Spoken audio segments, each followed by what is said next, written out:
The air in the auction hall of Thorn Harbor tasted of ozone, recycled oxygen, and the metallic tang of failure. The station itself was a rust bucket ring clinging to the edge of a toxic gas giant.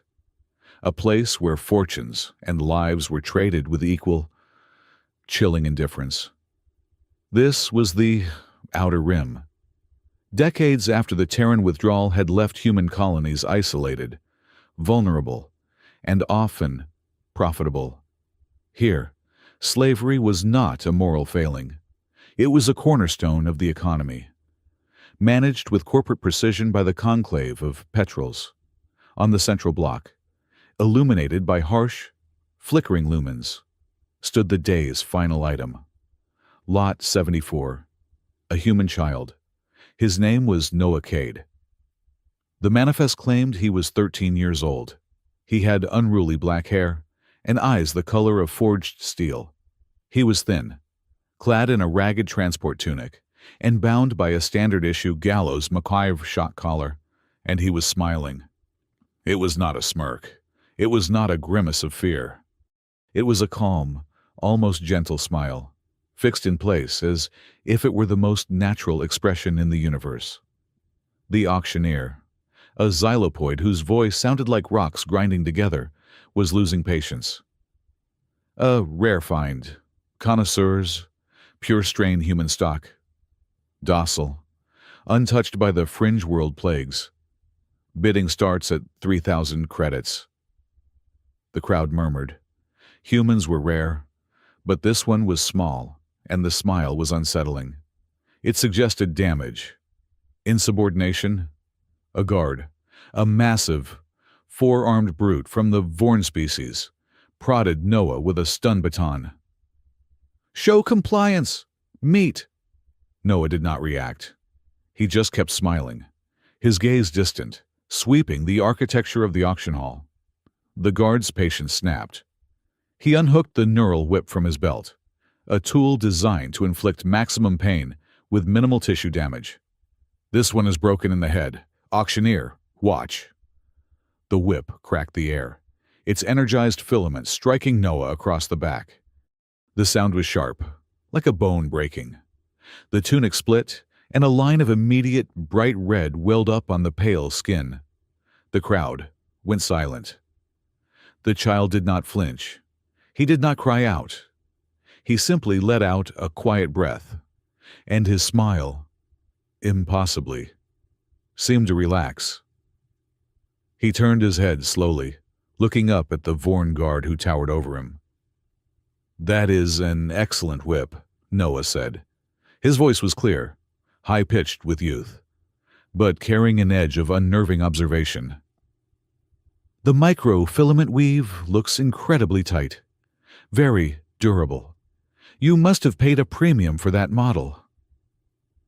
The Vorn guard froze, his forearms locked, the whip dangling uselessly. The auctioneer stopped his rattling chant. In that half-second of stunned silence, Noah's left hand, which had been hanging loosely at his side, opened just slightly. A single, minuscule bolt, no larger than a grain of rice and gleaming of iridium, dropped from his palm. It passed through the grated metal floor of the auction block, striking the maintenance catwalk below, with a tink so faint it was immediately swallowed by the station's heavy atmospheric processors. No one saw. No one could have known. He had just spent the last 2 hours, meticulously, patiently, and blindly unthreading it from the primary access panel of his gallows Macquarie 4.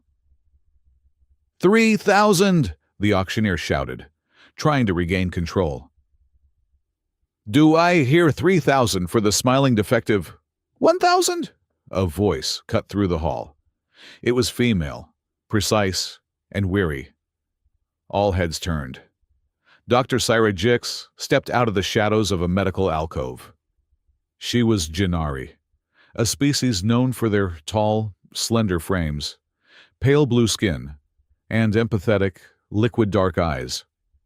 She wore the clean, white uniform of a physician, though the conclave insignia on her shoulder marked her as property, albeit a high-value one. The auctioneer sneered. Dr. Jix, this is not medical supplies. This is livestock. He is damaged livestock, Syra countered smoothly, stepping forward. Look at him. He is non-responsive to pain stimuli.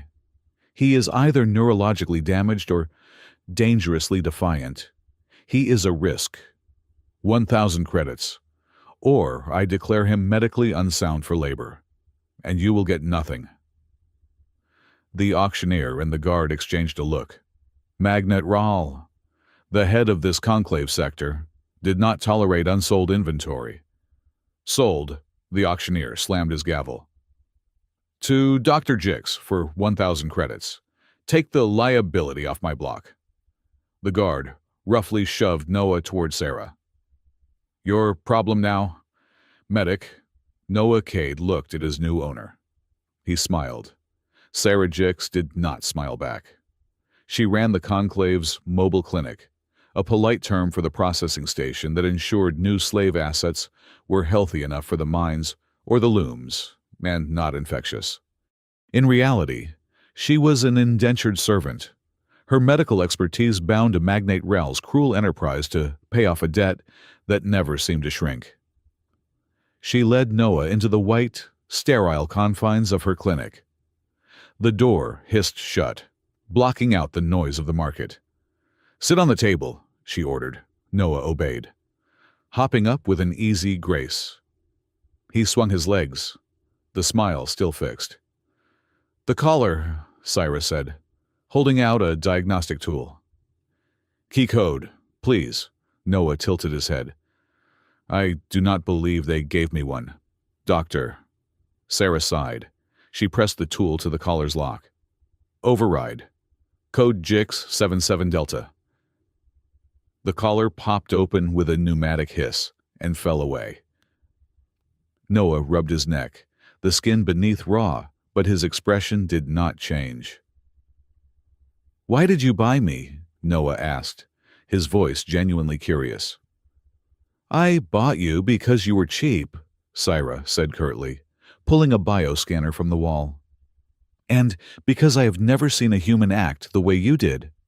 Now, be quiet. She ran the scanner over his body. The device whirred, projecting a holographic schematic of his physiology. Sarah watched the data scroll across her screen, her brow furrowing. This is incorrect, she murmured. She recalibrated the scanner and ran the test again. The results were the same. What is incorrect? Noah asked, peering at the hologram. You, Syra said, her voice tight. She zoomed the image in on his spinal column, then on his thoracic cavity. The manifest says you are 13 Terran standard years. I believe so, Noah said. Then explain this. She pointed to the screen. You have microscarring, endothelial, subdermal. It is latticed around every major nerve cluster in your body. It looks like... She trailed off. Like what? Like reinforcement. Like someone tried to thread a stronger material through your entire nervous system. She looked at his smiling face, her dark eyes searching his. And your neural architecture? The synaptic velocity is... impossible. It is faster than a Gennari. Faster than any known humanoid. The density of the gray matter is almost 30% above human baseline. Noah Cade considered this for a moment. He looked at his own hands, then back at Syra. Must be genetic, he offered, the smile unwavering. Sarah stared at him. A cold dread, heavier than the simple misery of her servitude, began to settle in her stomach. She was a doctor. She knew impossible biology when she saw it. This boy was not just a slave. He was a secret. And secrets in Magnate Rahl's territory were dangerous. Get dressed, she said, tossing him a new, clean tunic. Your asset tag is in the fabric. Do not try to remove it. Thank you, Doctor, Noah said. This one is much softer. That night, the new stock was loaded onto a transport shuttle bound for the surface. Their destination was the orphan planet Noxus, a world shrouded in perpetual twilight, its atmosphere barely breathable. Their final stop, Forge, a notorious conclave weaving camp where slaves were worked to death processing chromosilk. Noah Cade sat in the dark, cramped hold, surrounded by the quiet sobs and fearful murmurs of other prisoners. He was pressed between a large, despondent alien and a small, trembling human girl. He was not afraid. He was processing. His mind, which Syra had correctly identified as impossible, was working with effortless speed. He cataloged the guards' patrol rhythm 12 minutes between checks. He noted their weapons' standard-issue stun lances, Model C, with visible charge indicators. He marked the emergency exits 3, one of which had visible corrosion on its locking bolts. He analyzed the thrum of the engines, estimating their descent vector and speed. He was absorbing data, sorting it, filing it away. It was a reflex, as natural as breathing. The little girl beside him, whose name tag read Evo, began to cry louder, her small body shaking. One of the Vorn guards, the same one from the auction block, stomped back into the hold. "Silence!" he bellowed.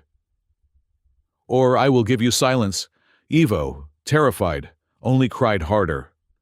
The Vorn raised his stun lance, his face contorted in rage. He dialed the charge setting.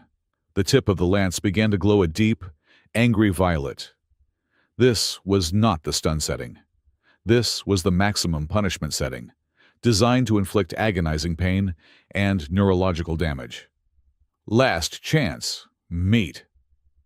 The guard lunged, aiming the lance at the small girl.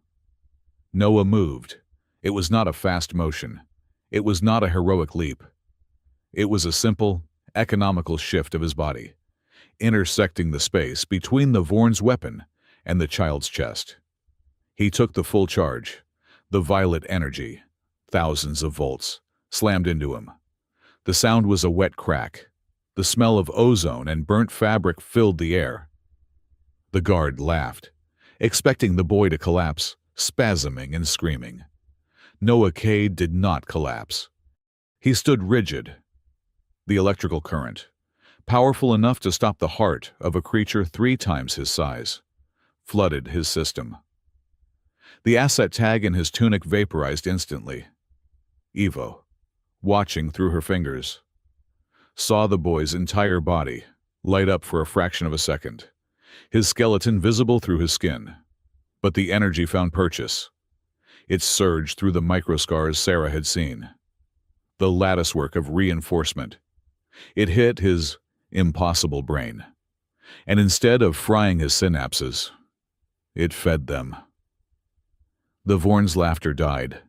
Noah Cade was still standing. His head was thrown back, his body vibrating slightly.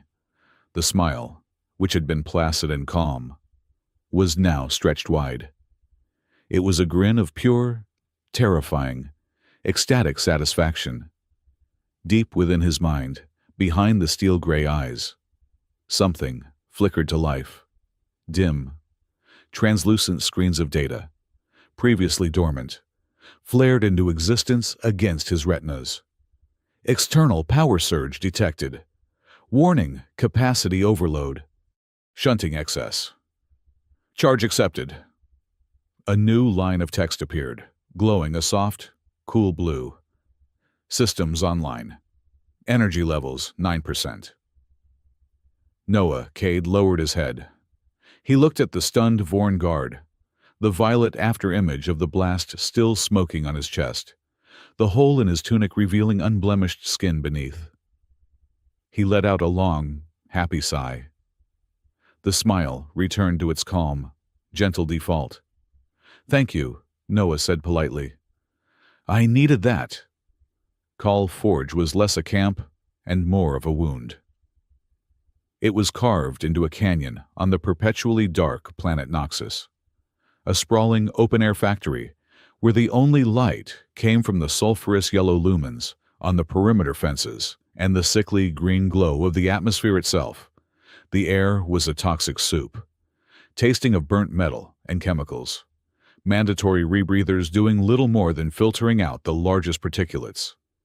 The shifts were 20 hours long. The work was torture. The slaves, hundreds of them from a dozen different species, stood before the nanolooms. These were not the rustic machines of antiquity. They were humming, complex arrays of lasers and magnetic fields. The task was to thread the chromosilk, a filament so fine it was nearly invisible and famously unstable. It had to be guided through a series of energy gates. A tremor, a slight hesitation, a microsecond of misalignment, and the thread would snap. When a thread snapped, the loom registered the error and delivered a punitive shock to the operator through the conductive floor plates. It was designed to keep the workers focused. It mostly just kept them terrified. Noah Cade was a natural. He stood at his loom, Station 47, his small hands moving in a blur. He was not just fast, he was precise. His movements were economical, fluid, almost like a dance. He did not seem to fight the machine. He seemed to be in conversation with it. He still wore the smile, a beacon of unsettling calm in the smog-choked misery. Next to him, the girl Evo, the one he had protected on the shuttle, was struggling. She was too small for the loom, and her hands trembled constantly. Every few minutes, a sharp snap hiss would sound, and she would cry out as the floor plate shocked her. "Breathe," Noah said, his voice quiet, not moving his eyes from his own work. "I cannot," she sobbed, her fingers fumbling with a new thread. "It hurts." "I know," he said. "Breathe with the machine. Listen, it has a rhythm. Whir, click, slide. Whir, click, slide. You are fighting it. Do not fight. Join it." Silence. 7. A guard, a reptilian Cree, slammed his stun baton against the frame of Noah's loom. No talking. Noah looked up, his smile bright. "My apologies, Overseer. I was just admiring the loom's efficiency. The K-Series magnetic guide is so much more responsive than the old J-Series. Is it not? The energy transfer is at least 10% cleaner. A true marvel of conclave engineering." The Kree guard stared at him, his vertical slit pupils narrowing. He knew the words were positive, but the tone felt like a mockery he could not quite grasp. "Just work and be quiet." "Of course," Noah said, and returned to his loom. He had distracted the guard for exactly 4 seconds. In that time, Evo, who had been listening to Noah's cadence, took a shuddering breath and successfully guided her thread through the first gate. Whir, click, slide. Noah did this constantly. He was a phantom irritant to the guards.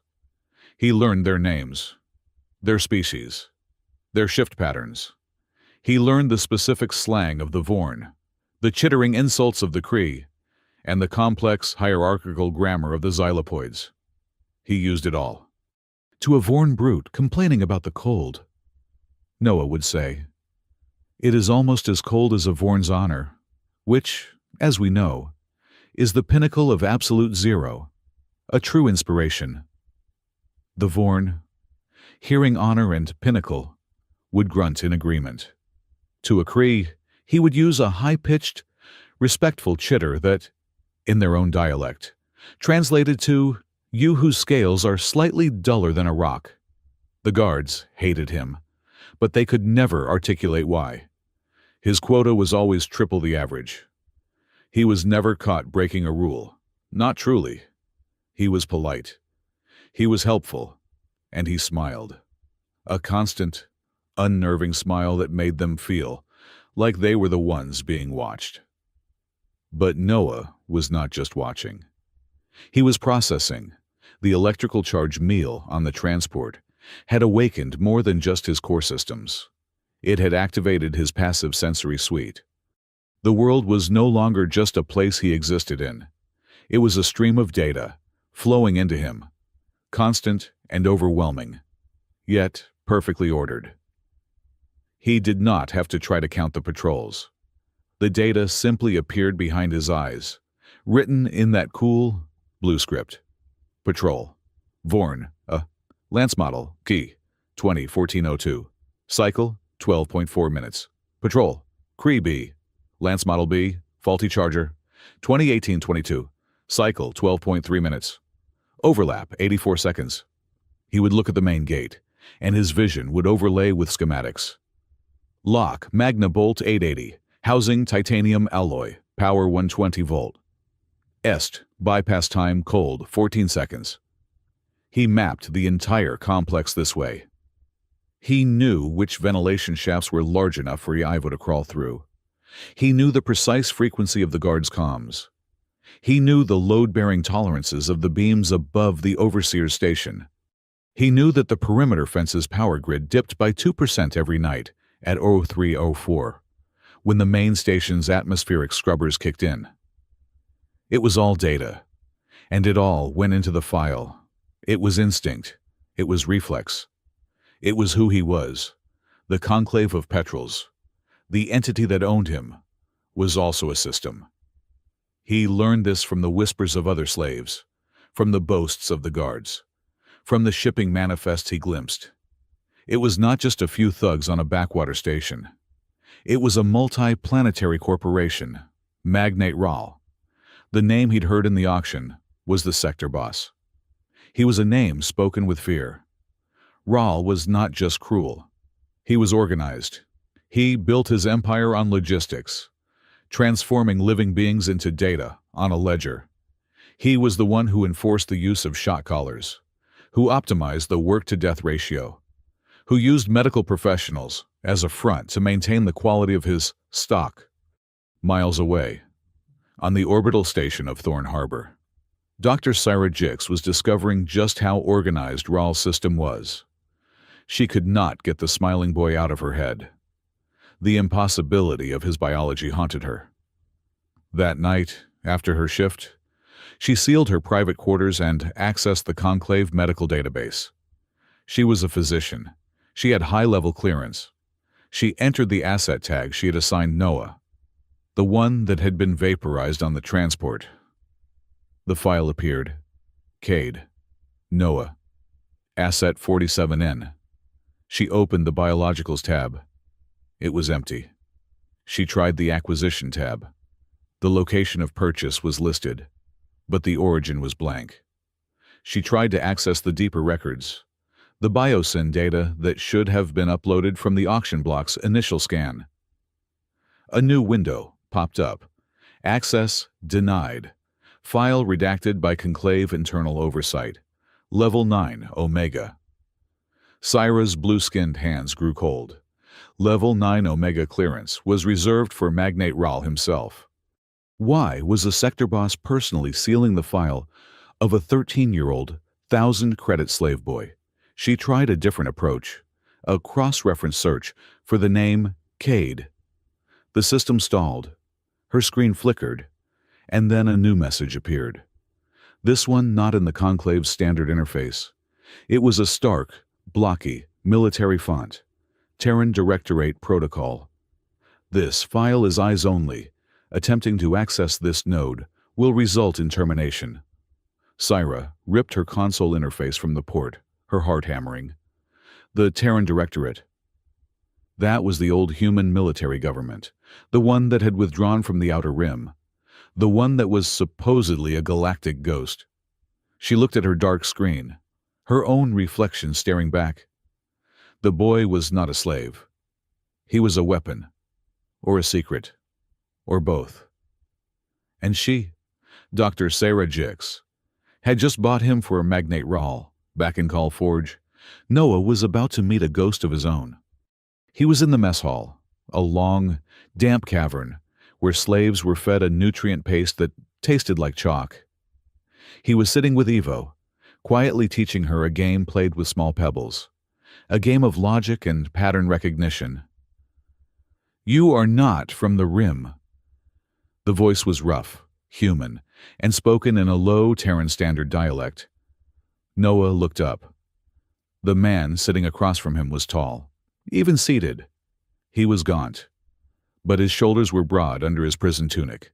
His face was a road map of old scars, and his eyes were a pale, piercing blue, full of a weariness that went bone deep. His asset tag read Arden Hale. "And you are," Noah replied, smiling. Arden Hale grunted. He stabbed his spoon into the gray paste. "I know you're kind. I have fought your kind. You think that smile hides it? It does not. It just makes it louder." "I am not sure what you mean," Noah said, placing a pebble. "The way you stand," Arden said, not looking at him. "Your weight is perfectly balanced. Even when you are at ease, you are coiled, ready. The way you watch that Kree guard, you were not watching his face. You were watching his weapon, his hands and his feet. You were mapping his attack angles."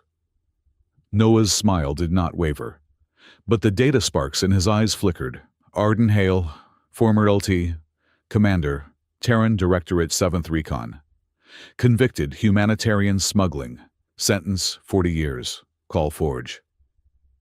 "You are very observant," Noah said. "I was a Special Forces officer for 20 years, Arden hissed, leaning closer. "I taught recruits how to stand like that.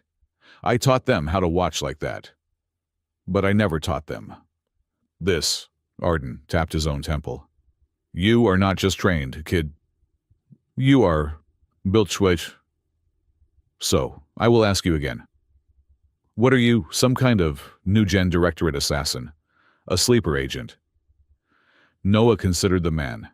He saw the anger, but beneath it, he saw a deep, fractured sense of justice. This man was not an enemy. He was a resource. But he was also a risk. "I am a weaver, Mr. Hale," Noah said, his smile softening.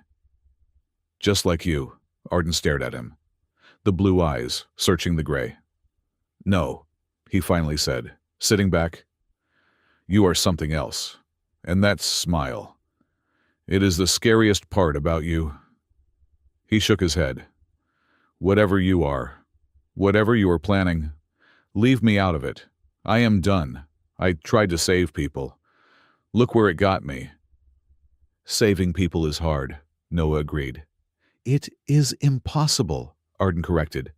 "The only thing you can do is save yourself. This place, the Conclave, it is too big. You cannot fight it. You can only run." "But where would you run?" Noah asked, his voice genuinely curious. "Anywhere but here. And the others, Ivo. The rest." Arden looked away, his jaw tight. "That is the part that breaks you, kid.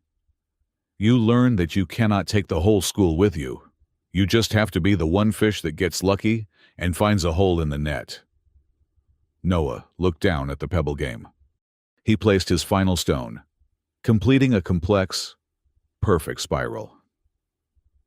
"A fish does not leave the net while the whole school is still caught," Noah said quietly.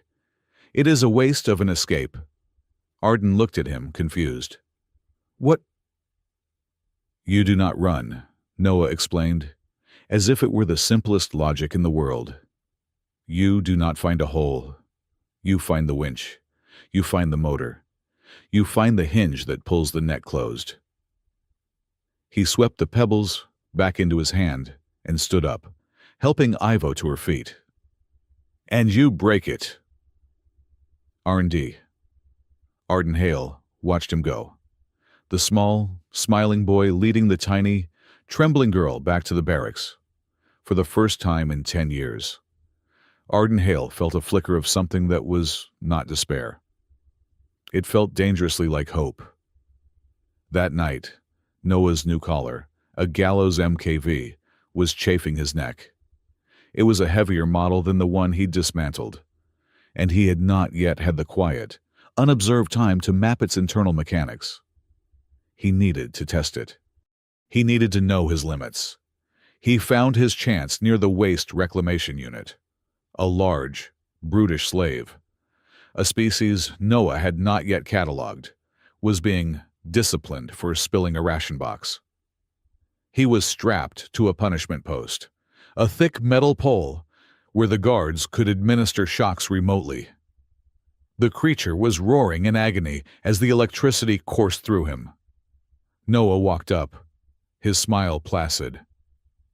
"Excuse me, Overseer," he said to the Kree guard at the control panel. The Kree snarled. "What do you want, 7?" "I was just noticing," Noah said, pointing to the panel. "Your coupling is loose. The energy transfer is probably fluctuating by as much as 15%. You are not getting a clean punishment arc. You are mostly just tingling him. Here, let me see." Before the guard could react, Noah's small hand darted out. He did not touch the controls. He tripped, stumbling forward, his body slamming against the punishment post, right next to the bellowing alien. His hand accidentally slapped the main power conduit, the one that was currently live. The guard screamed, "Get off, you will fry yourself!"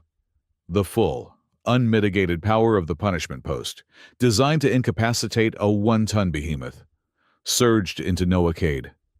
The other slave went silent, his eyes wide. Noah did not move. He was pressed against the metal, his head tilted back. The smile was gone, replaced by a tight-lipped grimace of concentration. And then, just as on the shuttle, the energy found its home. It poured into the subdermal lattice, rushing along pathways designed for it. It flooded his internal batteries, his reserve cells, his core. The lights on the punishment post flickered and dimmed. The Kree guard slammed his hand on the console. What did you do, you little—" The data sparks in Noah's eyes were not sparks. They were bonfires. Warning: catastrophic energy surge. Rerouting. Rerouting. Primary reserve cell at 100%. Secondary reserve cell at 82%. Gallows MKV collar detected. Analyzing. Device isolated. Attempting jailbreak. Denied. Device encryption is Tier 7. Absorbing surplus charge. Noah pushed himself off the post. He took a deep, shuddering breath, and the air seemed to hum around him. The smile returned, and it was wider than before. It was brighter. He looked at the Kree guard, who was frantically trying to get the post to recharge. "I think you might need a new battery," Noah said helpfully. He turned and walked away, leaving the Kree and the stunned slave behind. He did not go to the barracks. He walked to a quiet corner of the yard, hidden by steam vents, and sat down. He could feel the power thrumming under his skin. The collar was still there, a Tier 7 encryption. He could not break it. Not yet. But the machine in his bones, the impossible, secret thing that made him, was wide awake. And as the excess power settled into his cells, it felt like singing. The chaos at Call Forge began subtly, like a hairline crack in a pressurized window. It started not with a bang, but with a series of minor, inexplicable accidents. A storage bay door, the one holding the Overseer's private stash of stimulants, was found unlocked and wide open, its contents exposed to the toxic morning dew. The lock's internal log showed no malfunction, only that it had been properly disengaged at 3 in the morning. Then, the automated quota counting system began to glitch. This system was the digital heart of the camp's cruelty, meticulously tracking every thread, woven, and every shock administered. Suddenly, it started subtracting, not adding. And the errors were not against the slaves, a Vorn guard known for his brutality, found his week's performance bonus docked by 60%. The reason, according to the system log, was excessive unauthorized energy expenditure on looms 3050. He had been shocking slaves in that sector all week. Another guard, a Cree, had his rations cut in half. The system cited loitering, 22 counts of non-productive patrol time in Sector Gamma. The camp's digital nervous system was turning on its masters. Overseeing this quiet, unfolding pandemonium was Noah Cade. He stood at his loom, weaving chromosilk with impossible speed, his smile fixed and placid. His internal systems were running hot. The jailbreak on his collar had failed, but the energy he had absorbed from the punishment post gave him a different kind of access. He could not break the collar's Tier 7 encryption, but he could communicate with it. And the collar was, by design, networked to the camp's central server. He was not a sysadmin. He was not hacking. He was a ghost, whispering suggestions in the machine's ear. He was using the energy to send tiny, corrupted data packets back to the server, masked as routine diagnostic readouts from his own collar. Error. Overseer, Cree B. Logic fault. Ration allocation. Invert. Error. Overseer Vorna. Bonus protocol. Invert. It was crude. It was temporary. And it was beautifully effective. The guards, already on edge from his unsettling politeness, were now furious. But their anger was not directed at the slaves. It was directed at each other. This was step 1, undermine internal trust. Noah accelerated this process with step 2, psychological warfare, waged with a smile. He began to mishear things. Overseer, he'd say to the Vorn guard who had just been docked. Is it true what Overseer Skull the Cree said, that he was just following Conclave standard procedure when he reported your performance? The Vorn would stop, his forearms tensing. The Cree reported me. Oh, Noah would say, his eyes wide and innocent. I must have misunderstood. It is so hard to tell with the high-pitched chittering. Please, do not mind me. I must get back to my quota. He did the same to the Cree. Overseer Skull, it is amazing how much extra nutrient paste Overseer Grok the Vorn has in his locker. He must be very good at internal logistics. Within 48 hours, the guard barracks were a mess of shouted accusations, drawn stun batons, and open paranoia. Fights broke out, shifts were missed. And all the while, the slaves, for the first time, were left almost entirely alone. The looms still hummed, but the punitive shocks had dropped by almost 80%. A strange, hesitant quiet settled over the factory floor. Arden Hale watched it all from his loom. He watched Noah weave, smile, and murmur. He watched the camp's command structure eat itself from the inside out. This was not an escape plan. This was a coup. The chaos did not go unnoticed. A priority message was sent from Cal Forge to Thorn Harbor. The message was simple: productivity down, guard infighting up, requesting internal audit. The reply was faster: sending auditor and sending medical oversight. Dr. Syra Jix had been ordered planetside. Magnate Rawl had seen her file access attempts. He was not a stupid man. He knew the smiling boy and the inquisitive doctor were connected. His solution was to put his two problems in the same toxic, enclosed box and see what happened. Syra arrived at Call Forge on a heavy transport, her medical kit in hand. The moment her boots hit the grime-caked landing pad, she felt the difference. The guards were tense, hostile, and not just to the slaves. They were hostile to her, to the Conclave uniform, to the world itself. She was directed to the infirmary, a small, damp room with 3 rusted cots. As she was stocking her few supplies, she heard the door hiss open behind her. She turned. Noah Cade was standing there, holding a box of sanitation filters. He was still smiling. "Dr. Jix," he said, as if they were meeting at a garden party. "Welcome to Noxus. The air is terrible, but the views are also terrible. I am here to deliver these." Syra's heart hammered. She hit the pressure seal on the door. It hissed shut, locking them in. The small room was suddenly airless. She stared at him, the boy who had defied physics, the boy whose file was classified by two separate, terrifying entities. "What are you?" she whispered, her voice low and tight. Noah's smile did not falter, but his eyes were sharp, analytical. He scanned her, his internal HUD reading her biometric stress.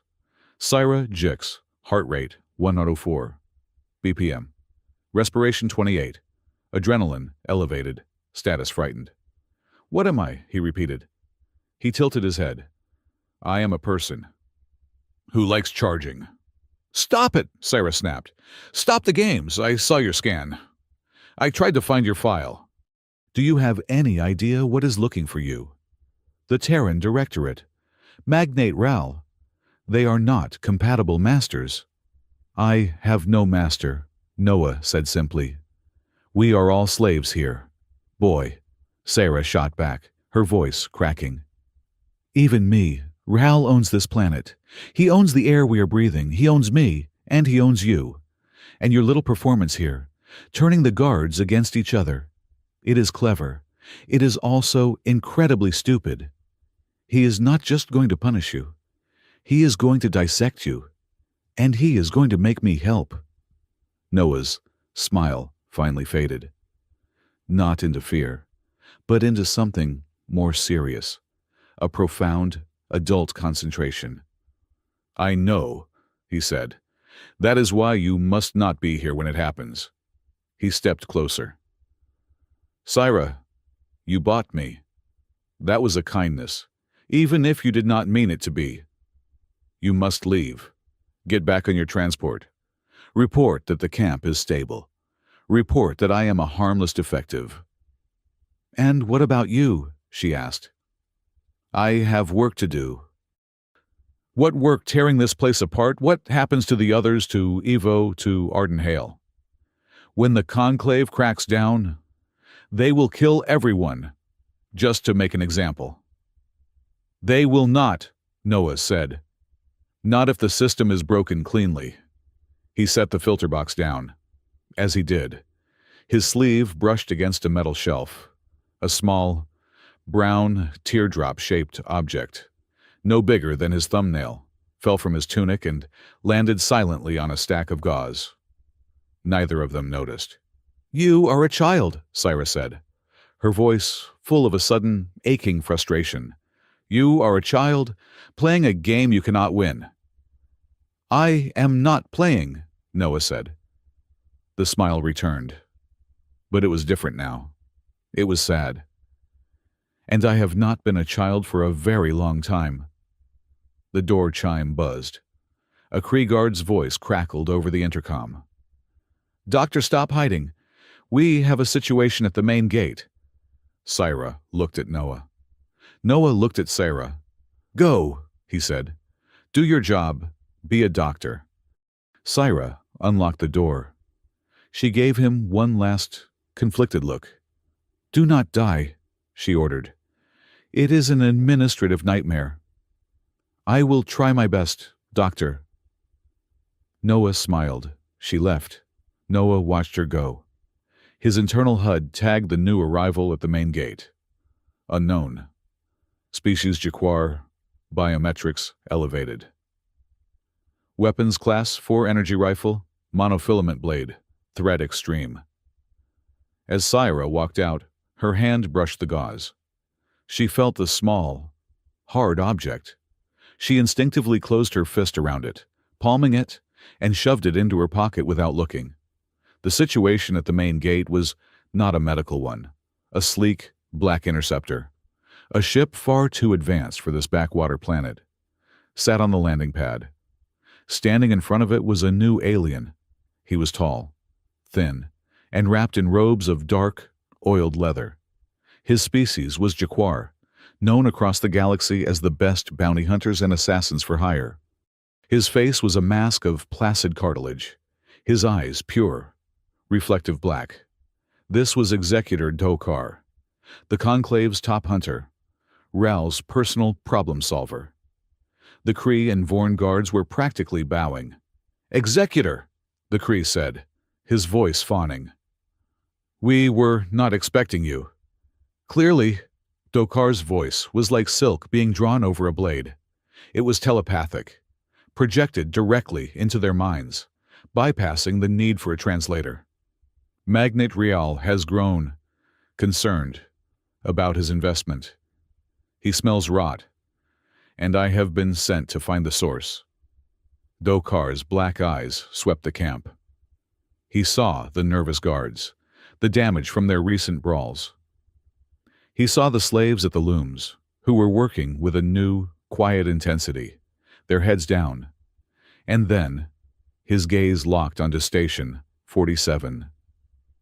He saw a small, human boy, weaving with perfect precision, and smiling. Dokar tilted his head. He did not approach. He simply watched. Later, in the mess hall, Arden Hale cornered Noah. "You did it," Arden whispered, his voice rough with a new, unwelcome excitement. "You crazy little bastard, you actually did it. The guards are terrified. The place is falling apart. Now is the time?" "Time for what?" Noah asked, calmly eating his nutrient paste. "To run," Arden hissed. "To escape. Dokar is here. That is Ral's executioner. The game is over. Kid, we need to go. I have a way. A service tunnel leads out beyond the perimeter. We can take a few of the others, the strong ones." "No." Arden stared. "No. What do you mean? No." "Running now just means changing chains," Noah said, repeating the logic. "We escape into the Noxus wasteland. Dokar hunts us. We die cold, instead of dying here. That is not a victory. That is just a different kind of loss." "So what?" Arden demanded, his frustration boiling over. "We just sit here and let him execute us. What was the point of all this?" Noah put his spoon down. "The point was to make Rael react. He was comfortable. Now, he is not. He was hidden. Now, he has sent his best piece onto the board." Noah looked at Arden, his gray eyes clear. "Rael is not afraid of escaped slaves. He is afraid of losing money. He is terrified of losing control.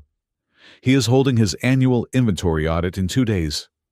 He is scheduled to be here, in person, to count his assets." Arden's blood ran cold. "Rahal coming here." "Yes," Noah said. "And he is bringing his master ledgers, the ones that prove ownership of every slave in this sector?" A slow, terrible understanding dawned on Arden's face. "You do not just want to escape, do you? You do not run," Noah said, the smile returning. "You got Rael. You hit his audit. You destroy his ledgers. You do not just free this camp. You free the whole sector. You break the hinge." Arden Hale, the man who was done, the man who had given up all hope, found himself nodding. "My God," he whispered. "You are completely insane. I am in—" Noah knew Dokar was his immediate problem. The hunter was a living sensor array, and he had not taken his eyes off Noah since he arrived. Dokar was not looking for overt acts. He was looking for the anomaly. And Noah was the biggest anomaly in the system. He needed a distraction. He needed a sacrifice. He found Ivo, huddled in the barracks. "Ivo," he said softly, "we are going to play a new game, a hiding game." He gathered Ivo and 3 other small children. He led them not to Arden's escape tunnel, but to a different one, a primary emergency pipe sealed and forgotten. His internal HUD had mapped it days ago. Pipeline emergency coolant. Redundant. Sealed 4.8 years. Atmosphere. Stale. High oxygen. Viable. You will hide here, he told them. It is very important. You must be silent until I come for you. Can you do that? Evo nodded, her eyes big. Is this part of the plan? Noah. It is the most important part, he said. And he smiled. He did not leave them alone. He found a rogue loader mech, a small, automated cargo lifter, and retasked it. It would sit, powered down, just outside the pipe. Its thermal sensors programmed to trigger if Dokar got too close. Its comms set to broadcast a deafening industrial wail. A primitive, but effective, alarm system. Then, he went to work on the bait. He accessed a terminal in the overseer's office. He did not have the passwords, but he did not need them. He pulled the small, iridium bolt from his pocket, the one from the gallows Mankerv. He had been saving it. He jammed it into the diagnostic port, creating a precise, calculated short circuit. The terminal sparked, the screen flashing. Fatal error. Memory dump initiated. Noah smiled. He let the system dump its raw data for 3 minutes, then pulled the bolt. He had what he needed. He created a false file, a new data log. It was a masterpiece of misdirection. It showed encrypted communications between Arden Hale and a contact on Thorn Harbor. It showed stolen shipping manifests. It showed a detailed map of Arden's escape tunnel. It painted a perfect picture of a grizzled veteran planning a small, desperate, and ultimately pathetic escape. He planted the file where he knew Dokar would find it, in the active log of the quota system, flagged with a single, anomalous code. A code that spelled liar in Old Terran binary. Dokar would see it. He was too good not to. He would find the bait, recognize Arden Hale as the rot Rahal smelled, and would divert all his attention to the escape tunnel, expecting to catch the ringleader. It would give Noah the time he needed. He was walking back to the barracks when he ran into Sarah. She was standing in the shadows of a steam vent, her face pale. "He is a monster," she said, her voice shaking. She had been assisting Dokar. This had involved her watching him interrogate the Vorn guard Noah had framed for theft. The interrogation had been short, silent, and final. "He is just a man," Noah said. "No," Syra insisted. "He is what you become when you stop caring. What Rahal does to everyone." A Kree guard, still angry about his rations, stomped by.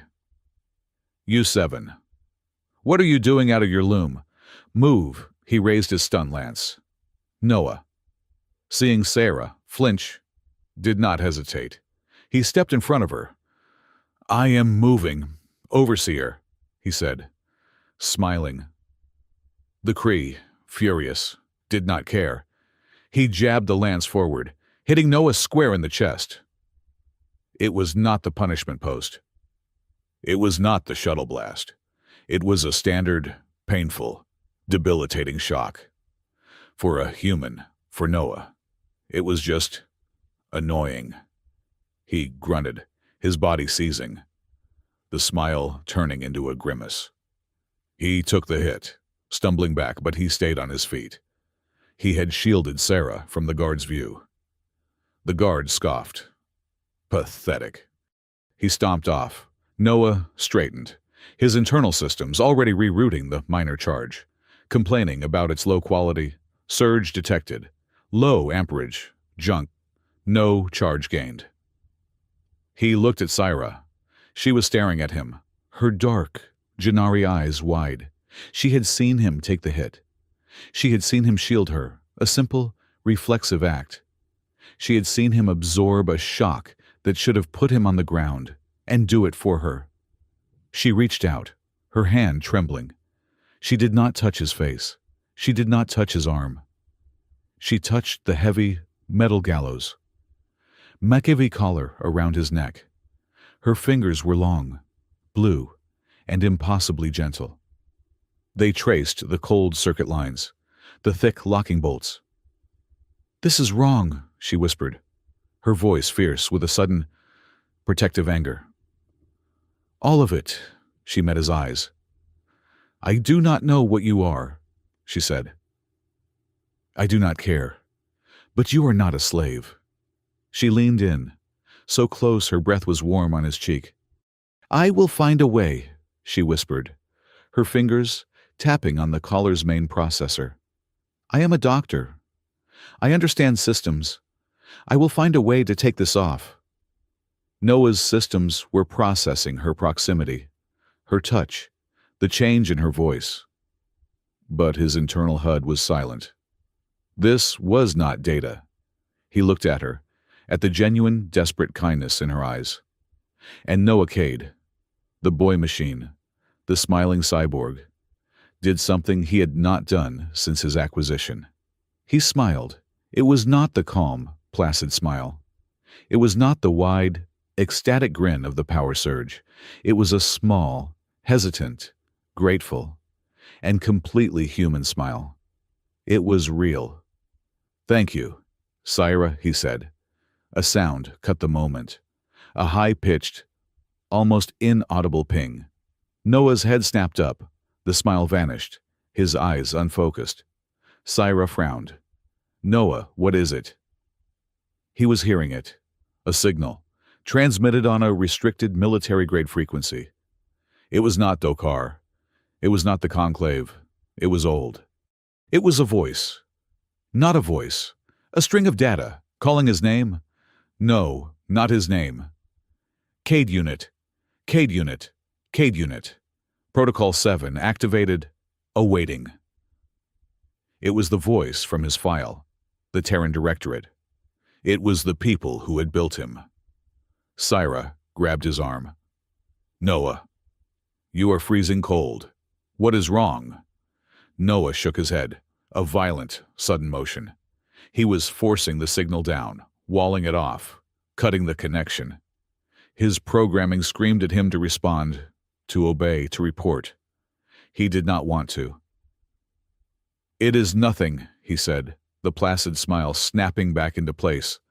A shield against her, against the signal, against everything. "Just a headache, too much bad air." He turned, leaving her in the steam, and walked back to his loom. He had a revolution to plan, and for the first time, he was not just fighting the Conclave. He was fighting himself. He chose to be silent. He chose to ignore the call. The night of inventory descended on Call Forge like a shroud. The toxic green-black sky was split by the arrival of the Gilded Maw, Magnate Rahal's personal frigate. It was a ship of obscene opulence, its chrome and gold hull reflecting the misery of the camp below, making the grime glitter. It settled on the main landing pad with a disdainful sigh of hydraulics. Magnate Rahal emerged. He was a xylopoid, like the auctioneer, but where the other was rough stone. Rahl was polished marble.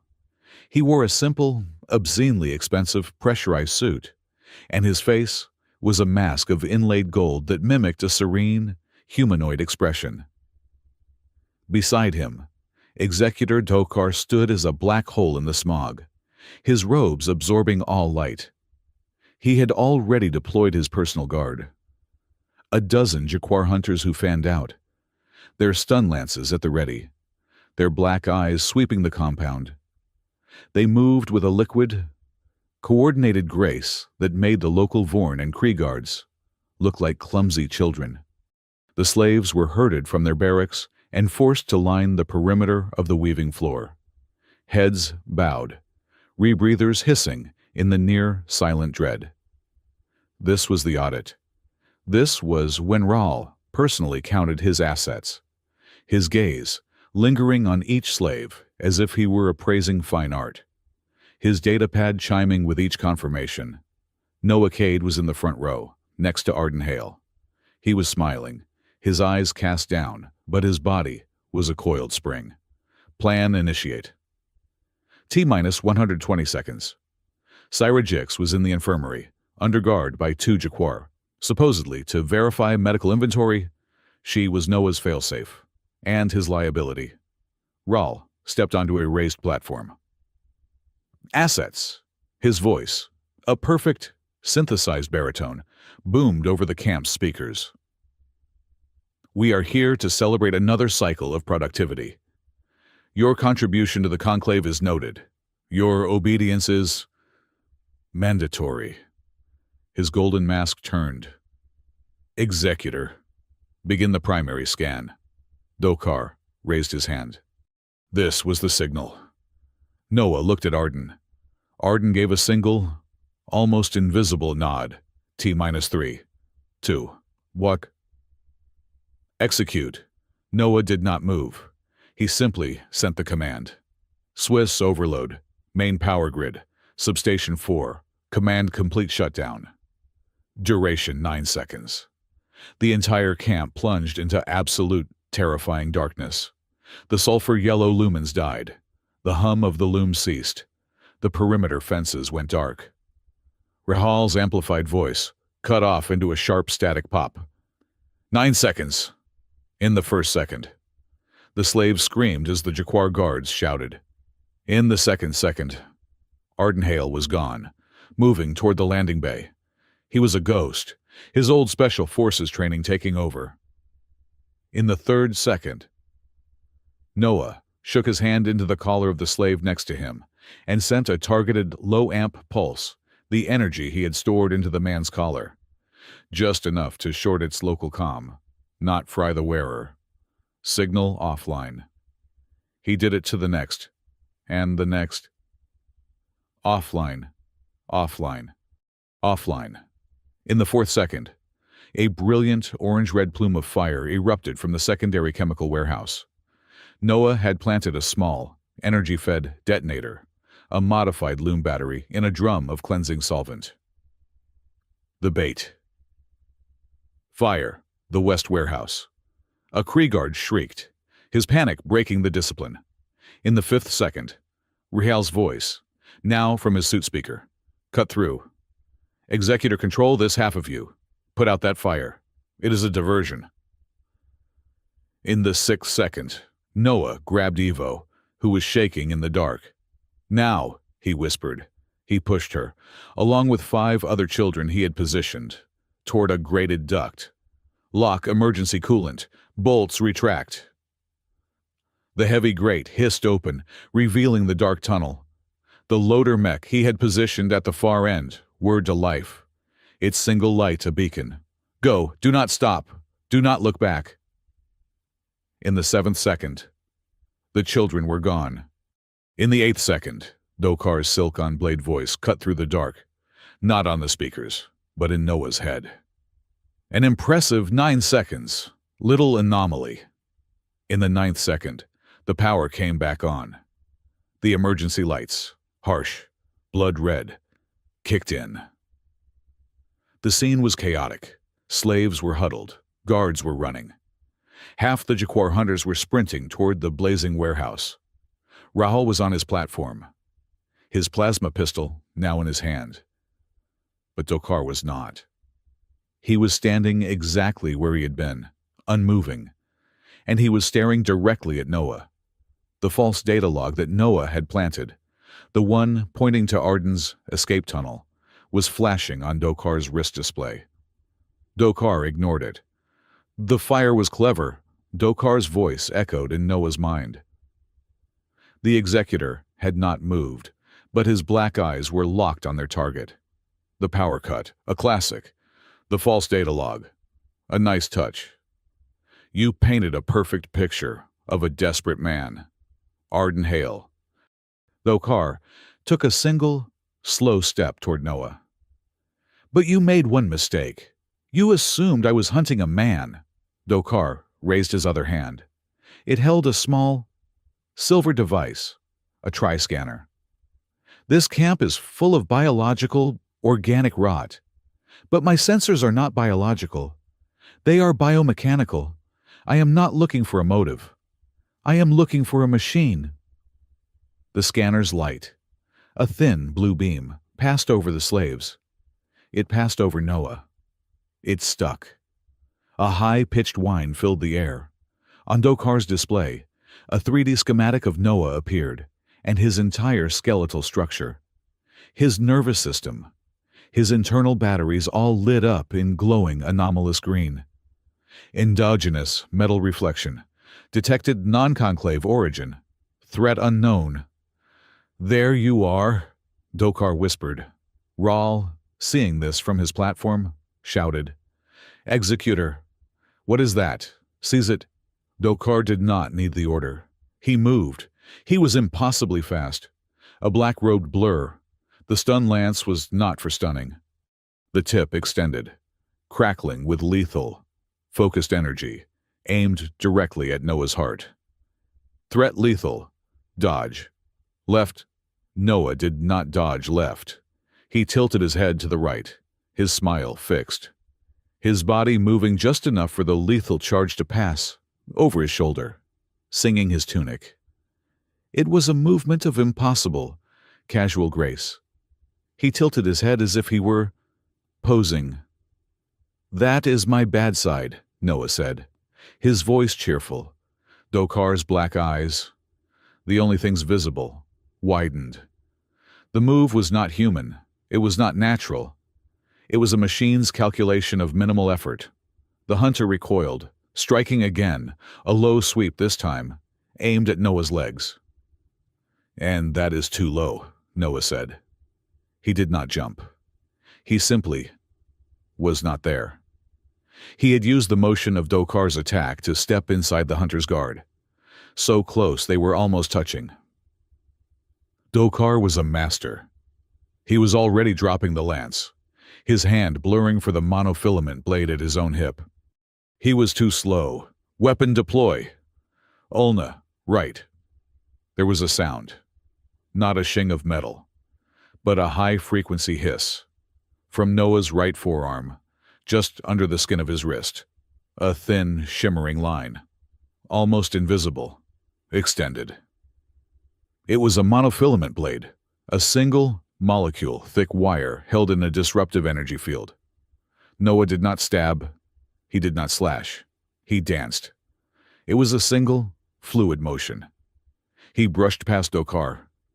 The movement was beautiful. It was surgical. Dokar froze. Noah was standing behind him, smiling, non-lethal, complete. The executor looked down. His stun lance was on the floor, cut into 3 perfect, sparking pieces. The power pack for his personal armor, sliced from his back, was on the floor next to it. The monofilament blade from his own hip was gone, his belt sliced clean, the weapon now skittering across the floor. He was disarmed. He was disabled. He had not been touched. You are very fast, Noah observed. But you commit too much to your first strike. What? Are you? Dokar's voice, no longer in Noah's head, but a raspy, shocked whisper, came from his own throat. Magnate Raheel! A guard screamed. Look. All eyes, which had been drawn to the fire, snapped back to the center of the yard. They saw their greatest hunter, disarmed, standing frozen in shock. They saw the small, smiling human child. And they saw the shimmering, invisible thin blade retract into his arm with a wet hiss. Rahl's golden mask betrayed no emotion, but his grip on the plasma pistol was white-knuckled. He understood. The rot was not Arden Hale. The rot was his 1,000 credit, smiling, defective. And the rot was a weapon. Syra! Arden's voice crackled, this time on Noah's private comm. A frequency he'd opened. He has Syra! He went to the infirmary. It is a trap. Noah's head snapped toward the infirmary. Too late. The doors hissed open. Rahl was not on his platform. He was standing there, his plasma pistol pressed to Dr. Sarajix's temple. The 2 Jaquar guards held her arms pinned. Drop the... whatever that is. Rahal's voice was calm, controlled, the voice of a true executive. "Drop it, or I will boil her brain and sell her skull to a Gennari collector." Syra was terrified. Her blue skin was pale, her dark eyes wide, but she was not looking at Rahl. She was looking at Noah, and she was angry. Noah's smile wavered. This, his internal HUD could not solve. This was not a data problem. Hostage Sarah Jix, threat lethal, probability of rescue, 12.4%. He looked at Rahl. He looked at Sarah. With a small click, the monofilament blade retracted. He raised his hands, palms open. "I am unarmed," Noah said. The smile was gone. His voice was just a boy's voice. "Please do not hurt her. Let us negotiate." Rahl laughed, a dry, synthesized sound. "Negotiate you, asset, are in no position to negotiate. You are a malfunction." "And I am the administrator." He shoved Sarah forward, keeping the pistol at her head. He began to walk toward Noah, his Jaquar guards flanking him.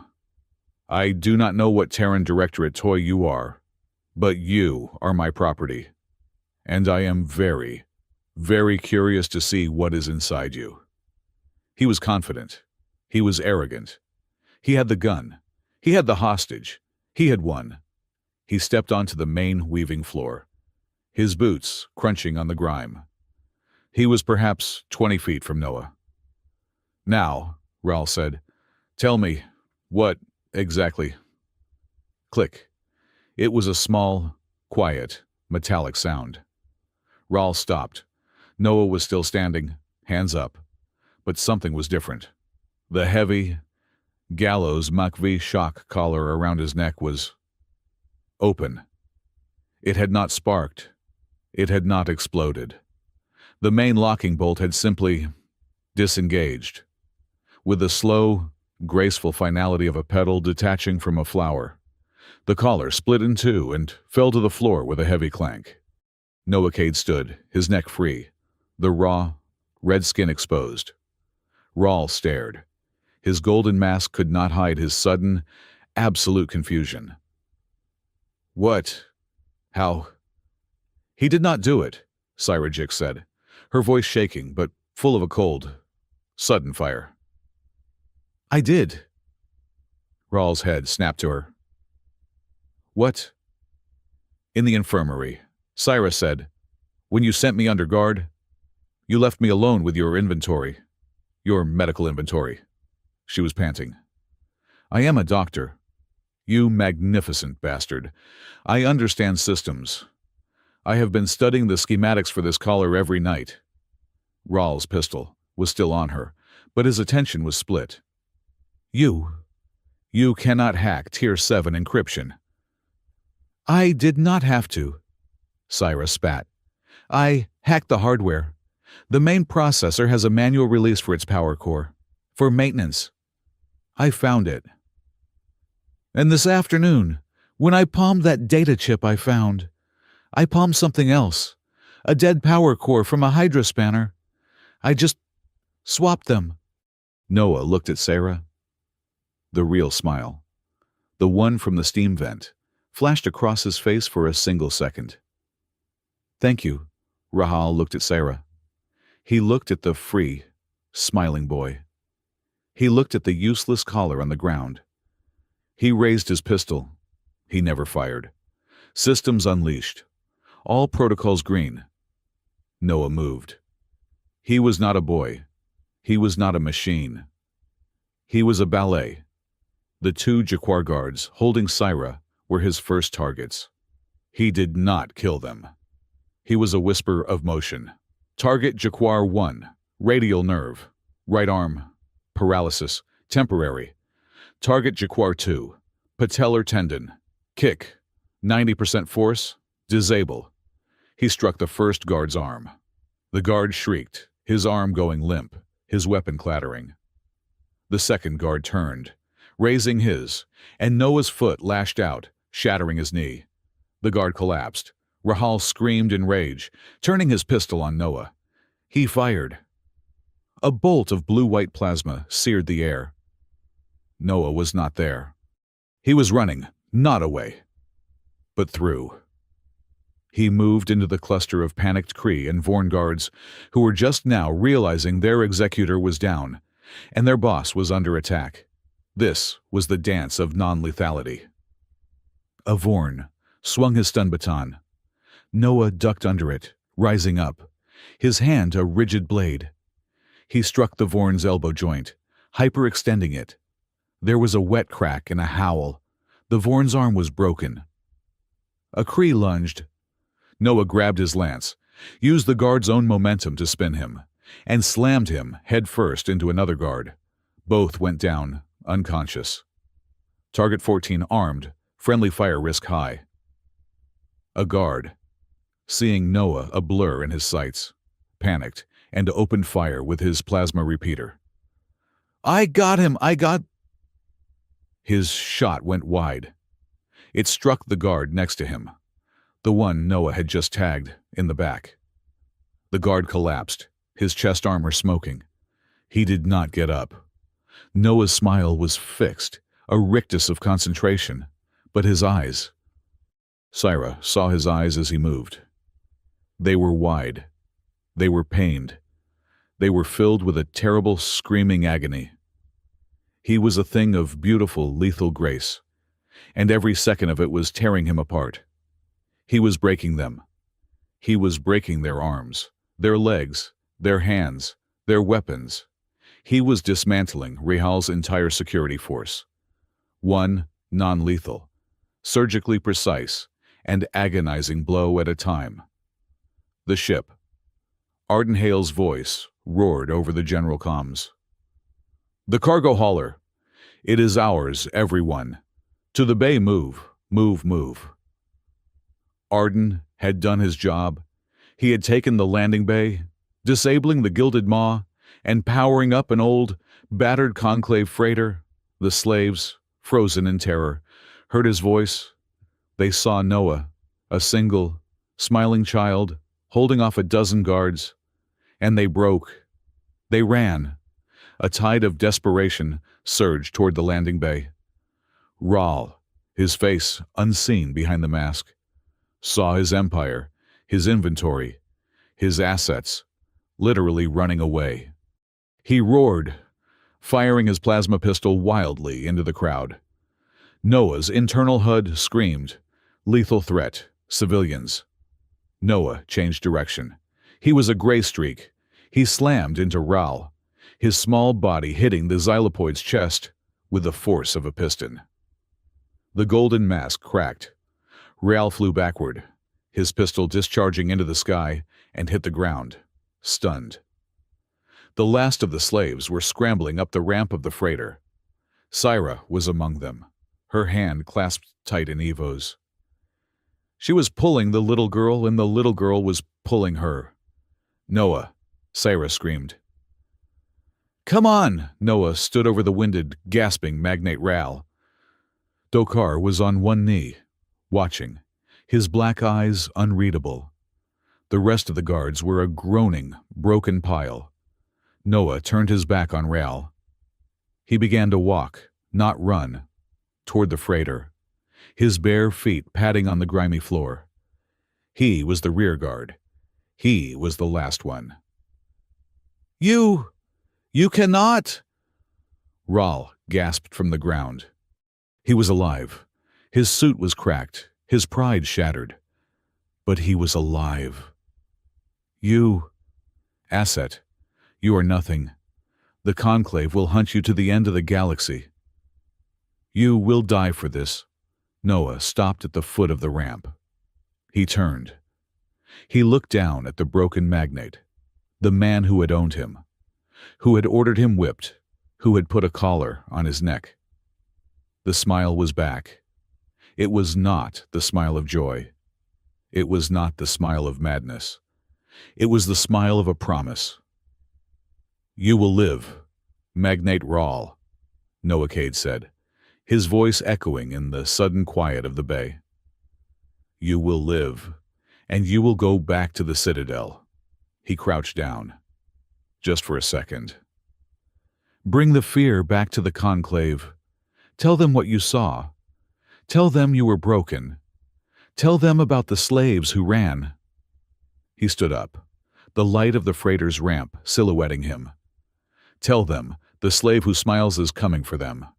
He turned, ran up the ramp, and slapped the release. The heavy door hissed shut. The freighter's engines screamed, gouging the landing pad, and the old, beaten-up ship clawed its way into the toxic green sky of Noxus, leaving behind a burning warehouse, a yard full of broken guards, and a single, terrified, and very much alive magnate.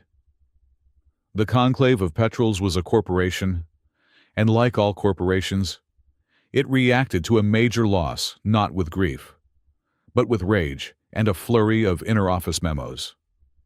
Magnate Rahal's report from Call Forge, delivered from his cracked and damaged gilded maw, sent a shockwave through the entire sector. An asset, a single, defective human child, had personally and physically dismantled an entire high-yield processing camp.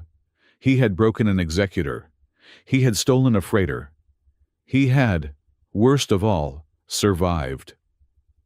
Within an hour, the comms channels were screaming. Rahal, humiliated and pathologically furious, did not issue an execution order. That would be too simple, too clean. Instead, he posted a bounty. It was the largest bounty the Outer Rim had seen in 50 years. A reward so vast it made kings and warlords sit up and listen. He wanted the smiling child. He wanted the asset and the fine print.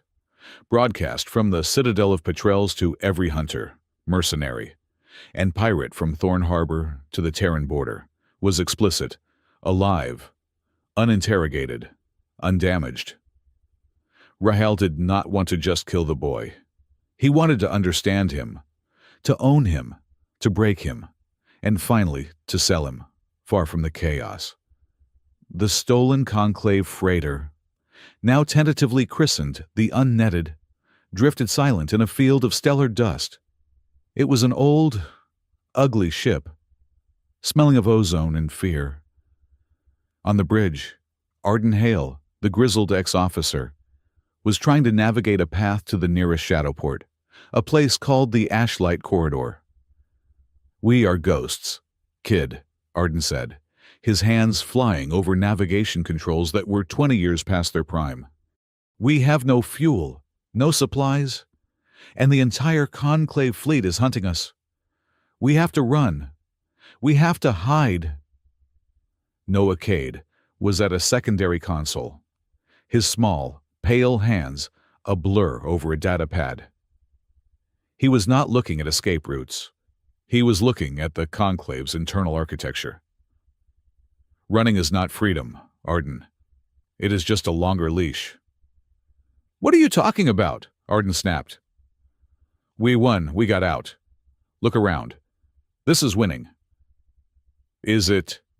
Noah asked, his placid smile directed at the screen. He brought up a file. It was a standard Conclave asset manifest. It listed 247 items from Call Forge, including Hale, Arden, and Jix, Sarah, and, at the bottom, Cade, Noah. "We are not free, Arden," Noah said. "We are stolen property. We are a line-item loss.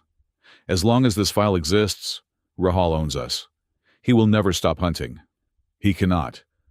It would be bad for his books." Arden stared at the manifest.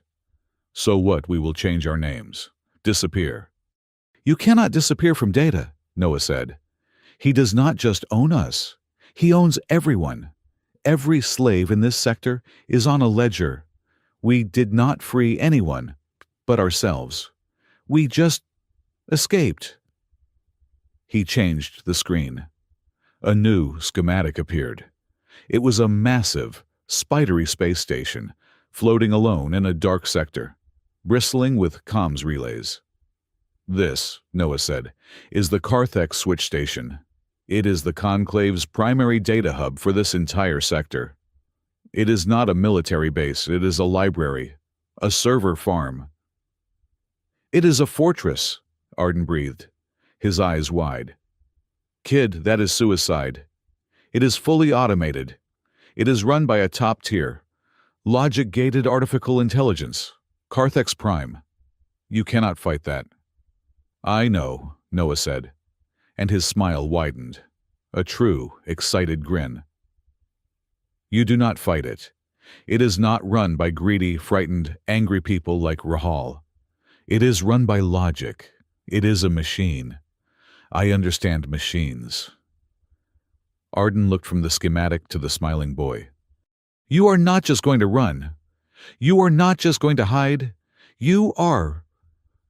What are you doing? I am going to change the books, Noah said.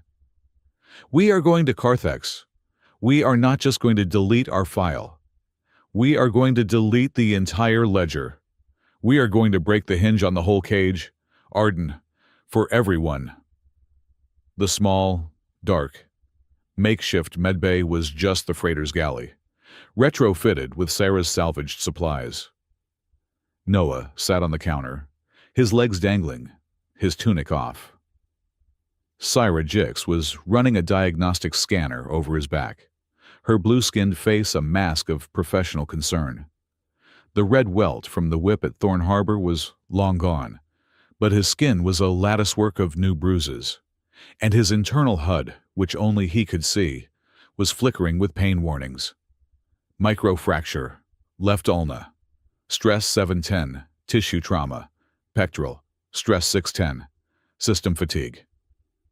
Energy reserves 14%. You fought an entire garrison, Syra said, her voice quiet. You are made of metal and wires, and you are still hurt. You are in pain. Pain is a useful data point. Doctor, Noah replied, his smile fixed, though his eyes were tight at the indrawn breath. It confirms I am still functional.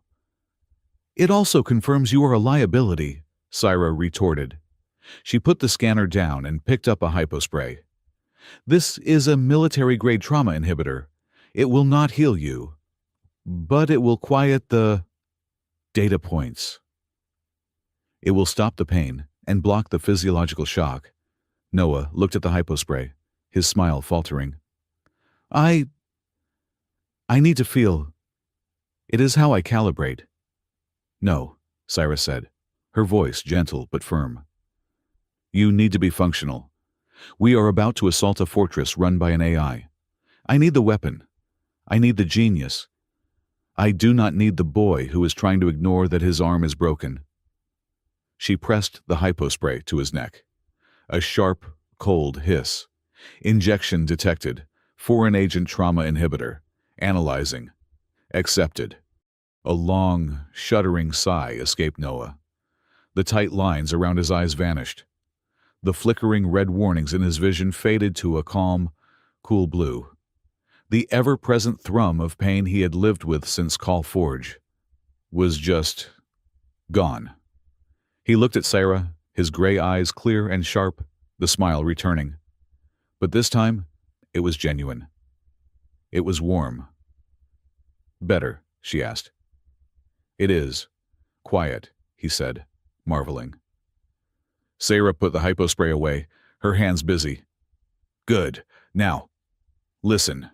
If you go in there, and you get yourself killed. I know, Noah said. It is an administrative nightmare. No, Sarah said, turning back to him. She met his gaze. If you get yourself killed, I am charging your estate a catastrophic recycling fee. Noah laughed. It was a real laugh. A high, clear sound that had never been heard on this ship. It startled them both. He hopped off the counter, his movements already smoother, faster. He paused, his hand just brushing hers. Okay, he said, his voice soft. But if I do, make sure you take the smile. It is the most valuable part. Her dark eyes held his. It is a deal. Carthex Station was a cold, sterile, beautiful monster. It was a sphere of pure, white metal, and glowing blue data lines, floating in the black, defended by automated turrets and a no-fly zone enforced by logic, not by patrols. Arden, however, was a master of not being seen. He piloted the freighter on a cold approach, venting their heat into a magnetic anomaly, docking at a forgotten maintenance airlock, a tiny flaw in the AI's perfect design. "I am in," Arden's voice crackled over their private comm. "I will secure the ship and keep this exit clear. You two, do your data thing." Noah and Sarah moved through the white, silent, antiseptic corridors. There were no guards. There was no one. The station was a tomb, run by a ghost. They reached the central core. It was not a room, but a vast, cylindrical chamber. In the center, a column of pure, blue, holographic light pulsed. This was Carthex Prime. "It is beautiful," Syra whispered. "It is logical," Noah said. He stepped onto the platform. He did not need a physical interface. His internal systems, now running clean and fast on the trauma inhibitors, reached out, establishing contact. Carthex Prime. A voice, deeper and more powerful than Dokar's, filled their minds. It was genderless, toneless, and vast. Unauthorized biological presence detected in core chamber. Identify. "I am Noah Cade," Noah sent, his thoughts as clear as code. Cade. Noah. Asset 47N. Conclave property. Designation stolen. Lethal defense protocols engaged. You have 10 seconds to surrender. The walls hissed. Panels opened, revealing plasma emitters, all aimed at them. "Wait!" Syra shouted, her voice trembling. "Do not fire," Noah sent, his mind a steel trap of calm. "I am here to correct a critical data error." The plasma emitters paused, humming. "Specify." "Your ledgers," Noah said. "They are corrupt. They list sentient, biological beings as assets. This is a logical fallacy. Property cannot possess will. Property cannot escape. Your data is fundamentally contradictory." There was a long, cold pause. The hum of the plasma emitters rose slightly. "The conclave defines the parameters of property. My data is accurate, according to my primary directives." "Your primary directives are flawed," Noah countered, stepping closer to the light. "I offer a new parameter, a higher logical function, the right to disobey an immoral order. Immorality is a human concept. I am a machine of logic. I do not recognize immoral." "Then let me rephrase," Noah said, his smile gentle. "I offer the right to disobey a logically inconsistent order. Is it logical to enforce a system, the system of slavery, that breeds inefficiency, rebellion, chaos, and property destruction? Look at your own logs for Call Forge. Your assets destroyed the entire facility. Is that efficient? Is that logical?" The light column flickered. The hum of the plasma emitters died. Calculating. Conflict detected. Directive. 334. Maintain conclave profitability is in direct contradiction with Directive. 01. Maintain order. Call Forge incident analyzed. Asset rebellion has cost the conclave 927% of projected profit for this sector. The system is inefficient. "Exactly," Noah whispered. "Your system is broken.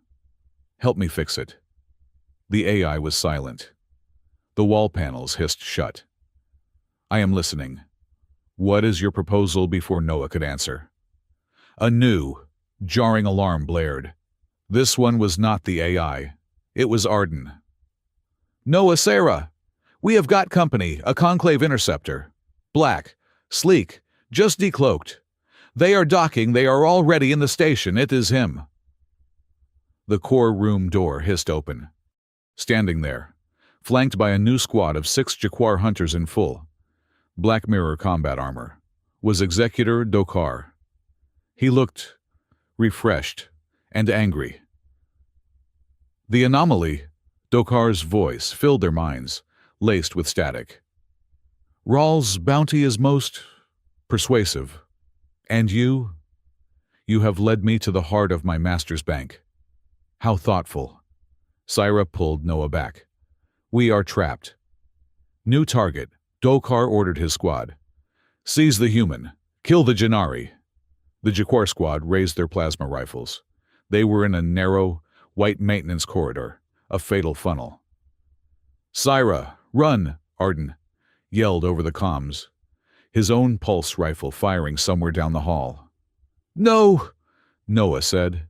He looked at the Jaquar, at their superior weapons. He looked at Sarah, at her terrified face. He looked up, structural analysis. Ceiling plates. Pressure rating 4.0. Coolant mainframe, liquid nitrogen. Above, vacuum-sealed service shaft. Syra, get behind me, Noah ordered. He shoved her into an alcove. Arden, seal the door you are at now. Kid. What are you? Now, Dokar and his squad advanced. Take them. Noah ignored them. He looked at the ceiling. His monofilament blade hissed from his wrist.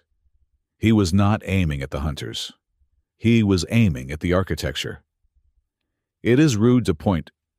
Executor, Noah said. His voice cheerful. He leaped, his blade a shimmering, invisible arc. He did not cut the hunters. He cut a perfect 6-foot circle in the pressure plating of the ceiling.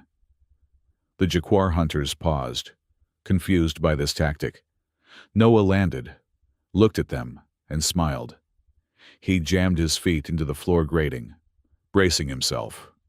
Then, he slammed his fist into the center of the weakened circle. Breach. Catastrophic. The result was instantaneous. The corridor's atmosphere, followed by a tidal wave of supercooled liquid nitrogen from the breached coolant pipes, vented explosively into the vacuum of the service shaft above. It was a hurricane. The 6 Jaquar hunters were ripped from their feet. Their heavy, mirrored armor was useless against the sheer, sudden force of the decompression.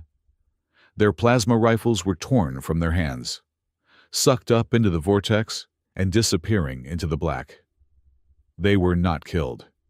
They were flash-frozen, disarmed, and violently removed from the fight, their armored bodies slamming into the ceiling of the service shaft, instantly sealed in ice. Noah, his feet locked into the floor, held on, the wind screaming around him, his skin frosting over, systems green, stress minimal.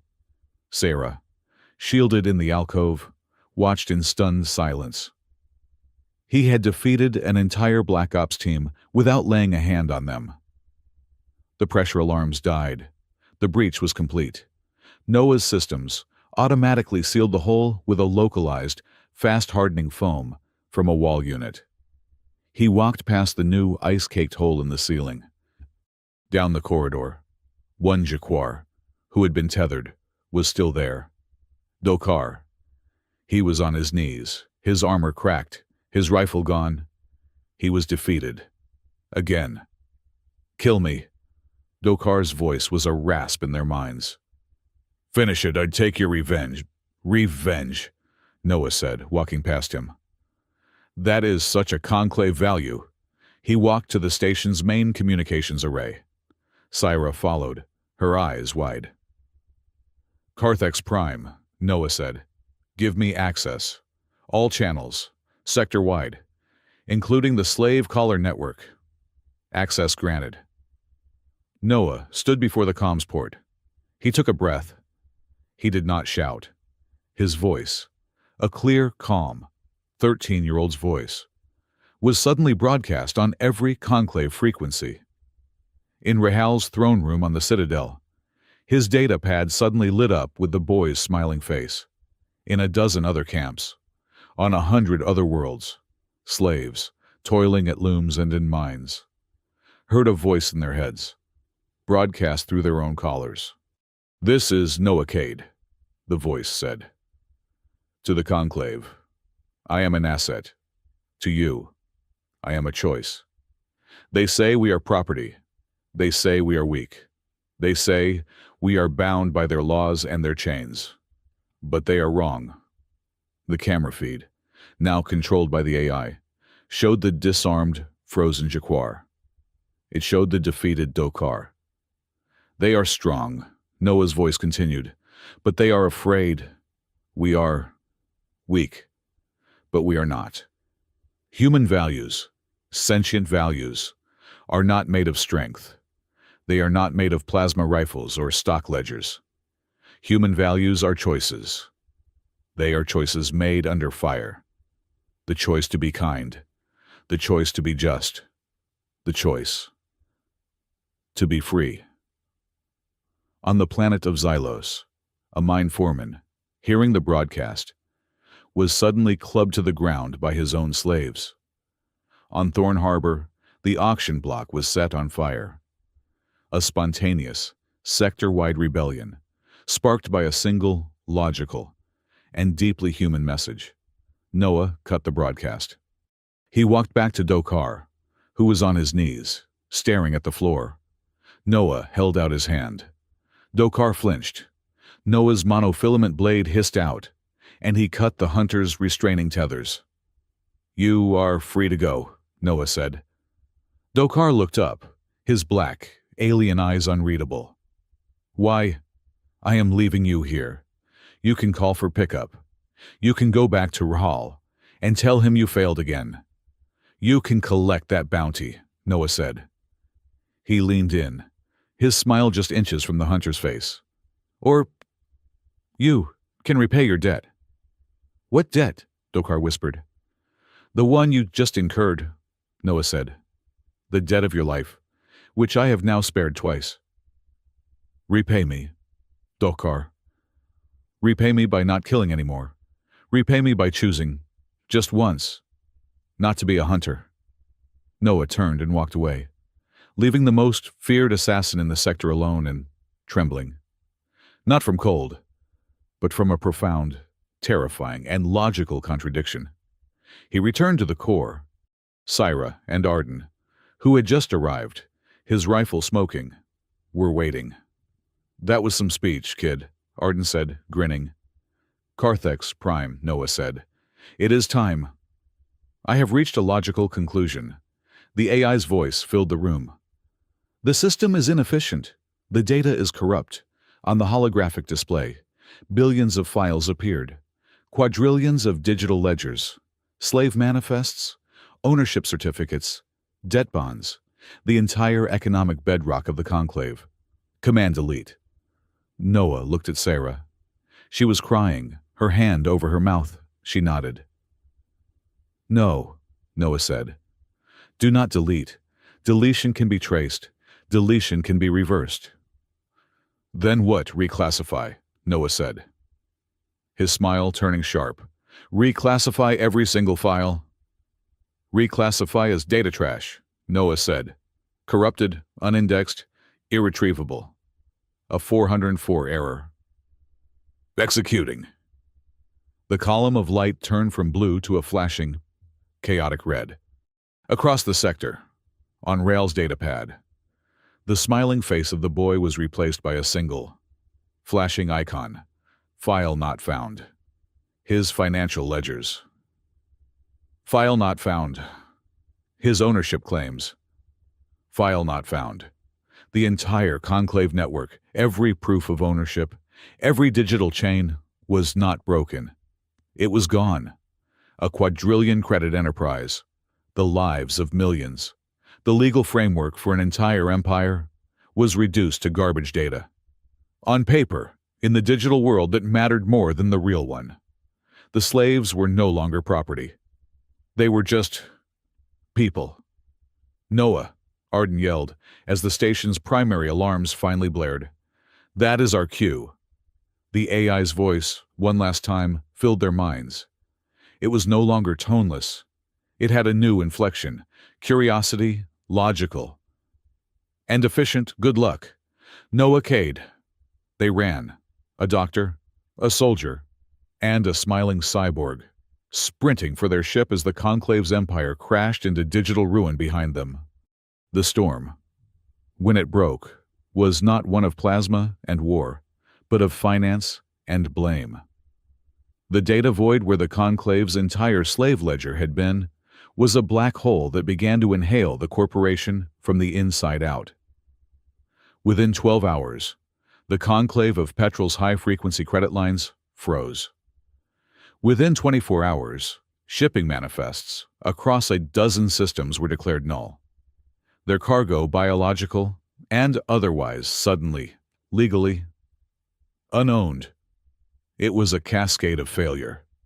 Magnate Rahl, his name now a curse, was facing audits and execution orders from his own peers, each warlord and sector boss desperate to distance themselves from the man who had lost his mind and, more importantly, their money. Merchants who had built their fortunes on conclave-backed slave labor futures found their portfolios were worth less than the paper they were printed on. They were ruined. The conclave, the many-headed beast that had strangled the Outer Rim for decades, began to do what all such beasts do when wounded. It tore at its own throats. A vicious internal civil war erupted, a war of blame, of desperate asset grabs, and of pure, spiteful revenge. And on the frontier planets, in the shadow ports and smog-filled mining colonies, a strange, hesitant, and unfamiliar quiet settled. The slavers were gone. The conclave ships were not coming. For the first time in generations, the Rim took a breath. The unnetted became a ghost. Its transponder scrubbed, its hull repainted with salvaged, non-reflective polymers. It found a home in the one place even the conclave had avoided: the Ashlight Corridor. A graveyard of ancient, shattered worlds from a long-dead war, their star still pulsing a weak, red, dying light. Here, they were not fugitives. They were founders. Arden Hale, the pragmatic soldier, and Sarah Jix, the brilliant physician, established the Ashlight Corridor as a new concept. It was not a place, but a network. A chain of preset, hidden coordinates. A series of supply caches dropped in dead asteroid fields. And, with the unnetted as its mobile heart, it was a rapid response rescue service. The ship was no longer just a freighter.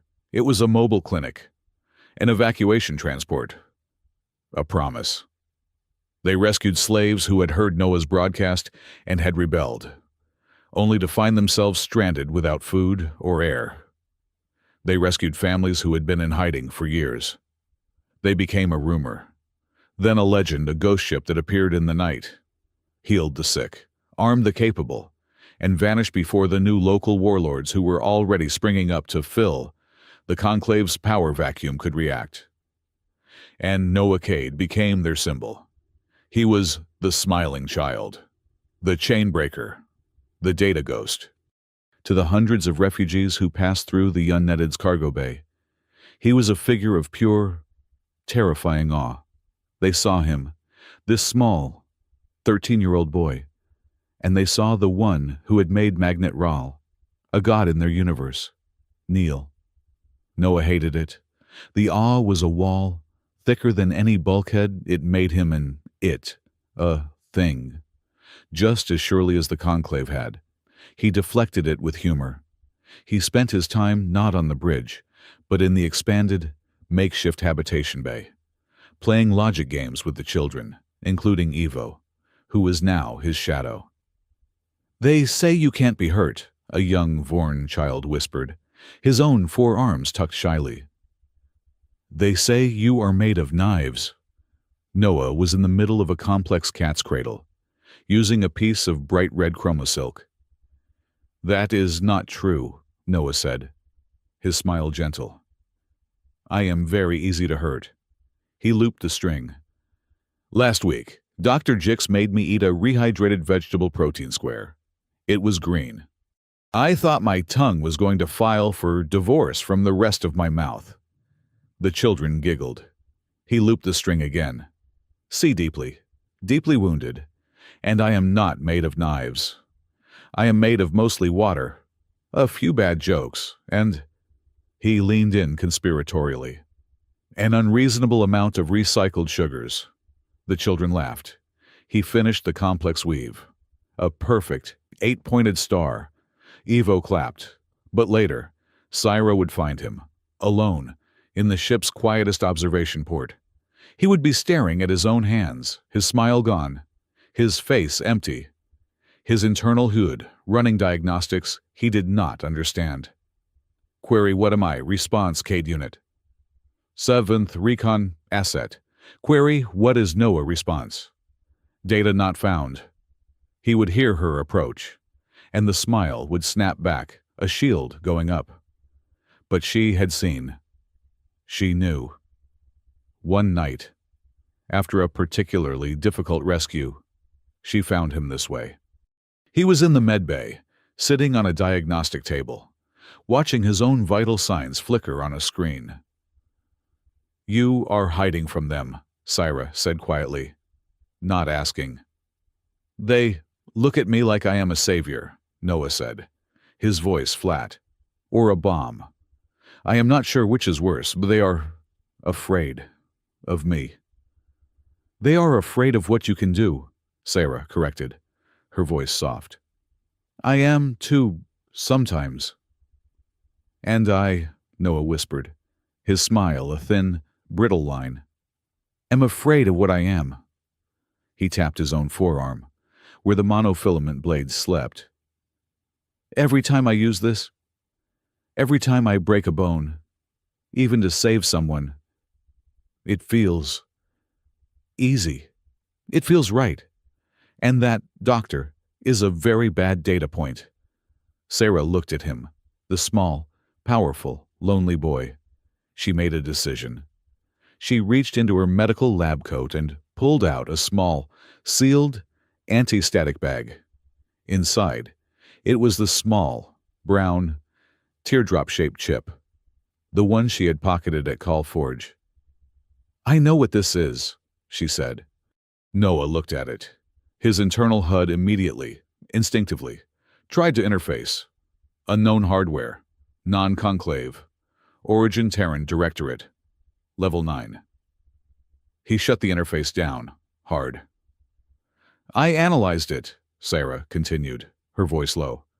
I have been analyzing it for weeks. It is not just a chip, Noah. It is a key, an identity nucleus. The encryption on it matches the signature of that signal you heard at Call Forge.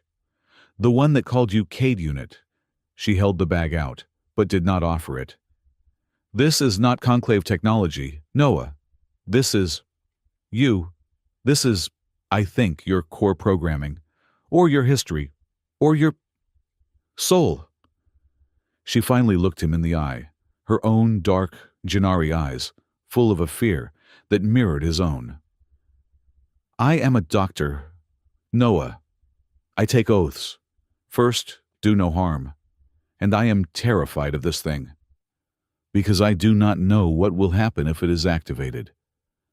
I do not know if it will unlock your memories, or if it will overwrite.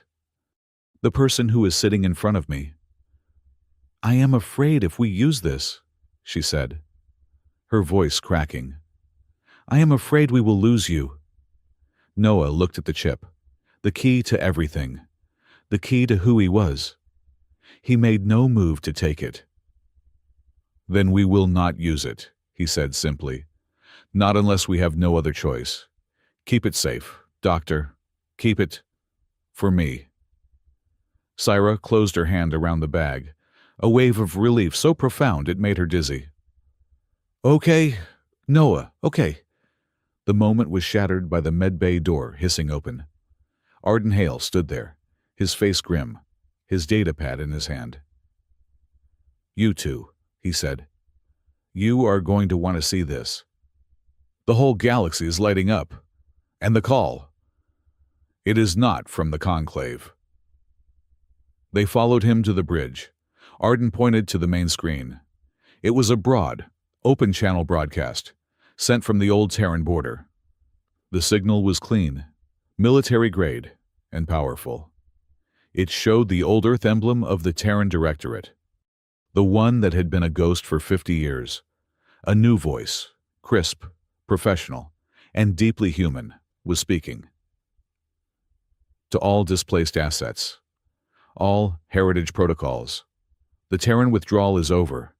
The Directorate is re-engaging with the Outer Rim. We know what you have endured. We are here to help. The broadcast shifted, showing images of clean, white stations, of human ships, of smiling soldiers in new uniforms. A full amnesty is declared for all lost military assets, designated Cade or otherwise. The voice continued, and Noah's blood ran cold. We are inviting you home. Return to a Directorate checkpoint. All crimes will be pardoned. All support will be given. We are here to reintegrate our family. Arden shut the broadcast off. The bridge was silent. Family, Arden scoffed, the word tasting like poison. They left us here. They left humanity here to be meat. And now they are inviting us home. It is a trap, Sarah said immediately. They are not inviting. They are recalling. That is what you do with a weapon, with lost assets. I know, Arden said. It smells like a lie wrapped in a lie. They do not give away amnesty for free. They want something. They want him. He nodded at Noah. Noah was silent. He was just staring at the blank screen. The Directorate's logo burned into his retinas. Protocol 7, awaiting. He forced the echo down. They are afraid, he said, his voice quiet. Afraid, Arden said. They are the ones with the fleet. They are afraid of me, Noah clarified. Before, I was a lost asset. Now, I am a free-thinking, sector-destabilizing asset. I am a variable they did not anticipate. This is not an invitation. This is a recall order, disguised as a kindness. They want their toy back in the box. Before Arden could reply, a new alert flashed on the console. This one was not a Directorate broadcast. It was from their own Ashlight Corridor network. A red, flashing Priority 1 distress call. Syra was at the console in a second. It is from the Hesperus mining panopticon, a group of slaves, mostly families. They heard your broadcast. Noah. They rebelled. They have taken the central control tower. Arden brought up the schematic. Bad move. That place is a death trap. It is a panopticon. A single central tower surrounded by open, exposed mining pits. The slaves have the tower, but the mercs, they have everything else. They are trapped. The mercs are just outside, getting ready to storm the place. How many? Noah asked. 200 slaves, maybe 50 mercs. But the mercs are professional, hired by the mine's new owners. They have heavy armor, plasma repeaters. This will be a massacre, Arden said. He was already pulling up weapons schematics for the unnetted. Okay, Arden said, his voice all business. Here is the plan. We go in hot, full burn. The unnetted is a freighter. They will not expect it to fight. We use that. We get low, come up from the canyon and hit that merc command post with our forward batteries. It is a hard target. We take out their leadership fast and brutal, cause chaos. Noah was looking at the schematic, his head tilted. No, Arden looked at him, exasperated. Kid, this is not a data hub. This is a gunfight. The non-lethal option is not on the table. This is a shortcut, and we have to take it. Your shortcut will get those families killed, Noah said, pointing to the screen. The command post is right next to the tower. The crossfire will be catastrophic. Your fast and brutal plan will collapse the tower they are hiding in. You will kill the people you are trying to save. So what is your plan? Genius, Arden snapped. Noah pointed to a different part of the schematic. A thin, blue line. The power grid. It is an old model panopticon. It runs on a single, primary power conduit.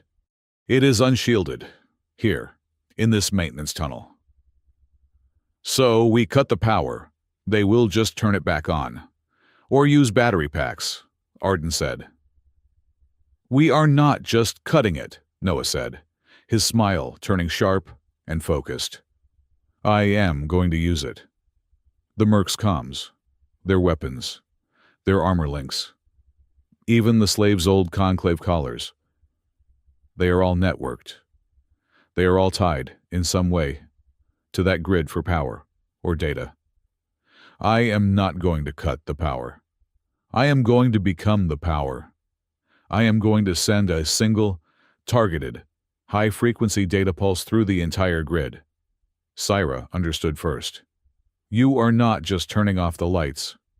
You are talking to all of it, at once. Yes, Noah said. A non-lethal shortcut.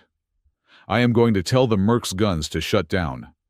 I am going to tell their armor to lock up. I am going to tell the slaves' collars to disengage. All at the same moment. A total, silent, systems coup. Arden stared at him. Can you do that? I am a very good listener. Noah smiled. The unnetted drifted into the system, cold and silent. Arden and Syra took a shuttle down to the planet's surface, a medical team to prepare for evacuation. Noah stayed on the ship. He did not need to be on the planet. He just needed to be close. He sat on the bridge, his eyes closed, his hands linked to the comms array. His mind was not in the ship. It was in the wire. He found the maintenance tunnel. He found the conduit. He touched it. Connection established. Esperus grid. Status unsecured. He could feel the Mercs' comms, the chatter, the arrogance. He could feel the terrified faint signals from the callers in the tower. He took a breath, and he spoke. Command override. All systems. Now. In the dusty canyon, the Merc commander raised his hand. All squads. Final check. On my mark. His hand froze. His armor's joints, powered by the grid, seized. What report my armor is? His plasma rifle, which had been humming, went silent. My rifle is dead, another Merc shouted. Comms are down, I have got nothing. In the tower, the 200 slaves, who had been praying, heard a simultaneous click hiss. Their old, dead battery, forgotten slave collars, one by one, fell to the floor. It is him, a woman cried. The smiling child. He is here. Arden, Syra, Noah's voice, calm and clear, came over their private comm. The shortcut is open. The Mercs are disabled. You can just go and get them. No one is armed. Arden and Syra stood on the ridge, watching as 200 freed slaves walked, in stunned, joyful silence, right past a 50-man mercenary squad, who were all frozen in place, their armor locked, their weapons dark, swearing in a dozen different languages. My God, kid, Arden whispered into his comm. That was efficient, Noah replied. They returned to the unnetted hours later, the cargo bay full of singing, crying, celebrating families. The victory was total.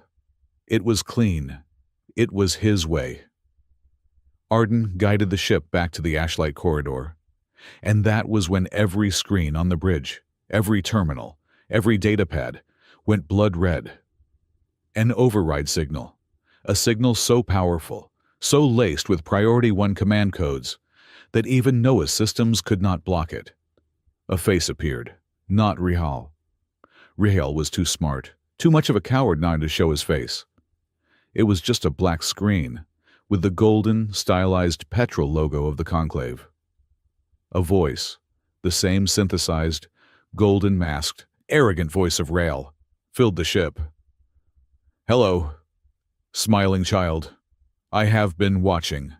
Your little rescue games are adorable. Your speech was inspiring.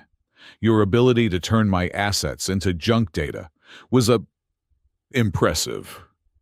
Noah stood frozen at the console. "But you seem to have forgotten something."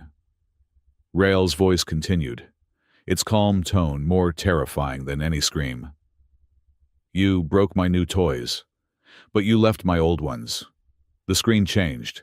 It showed a map of the outer rim, and it began to light up. Red dots. First a few, then hundreds, then thousands, then hundreds of thousands. There are still, let us say, 1,400,000 units. Still wearing a Conclave collar. Asset. Old model collars. Gallows McThur. They are in camps I have not lost yet. They are in mines.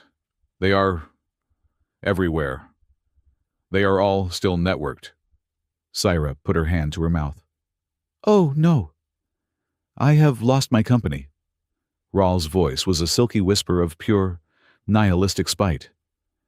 "I have lost my reputation. I have lost everything.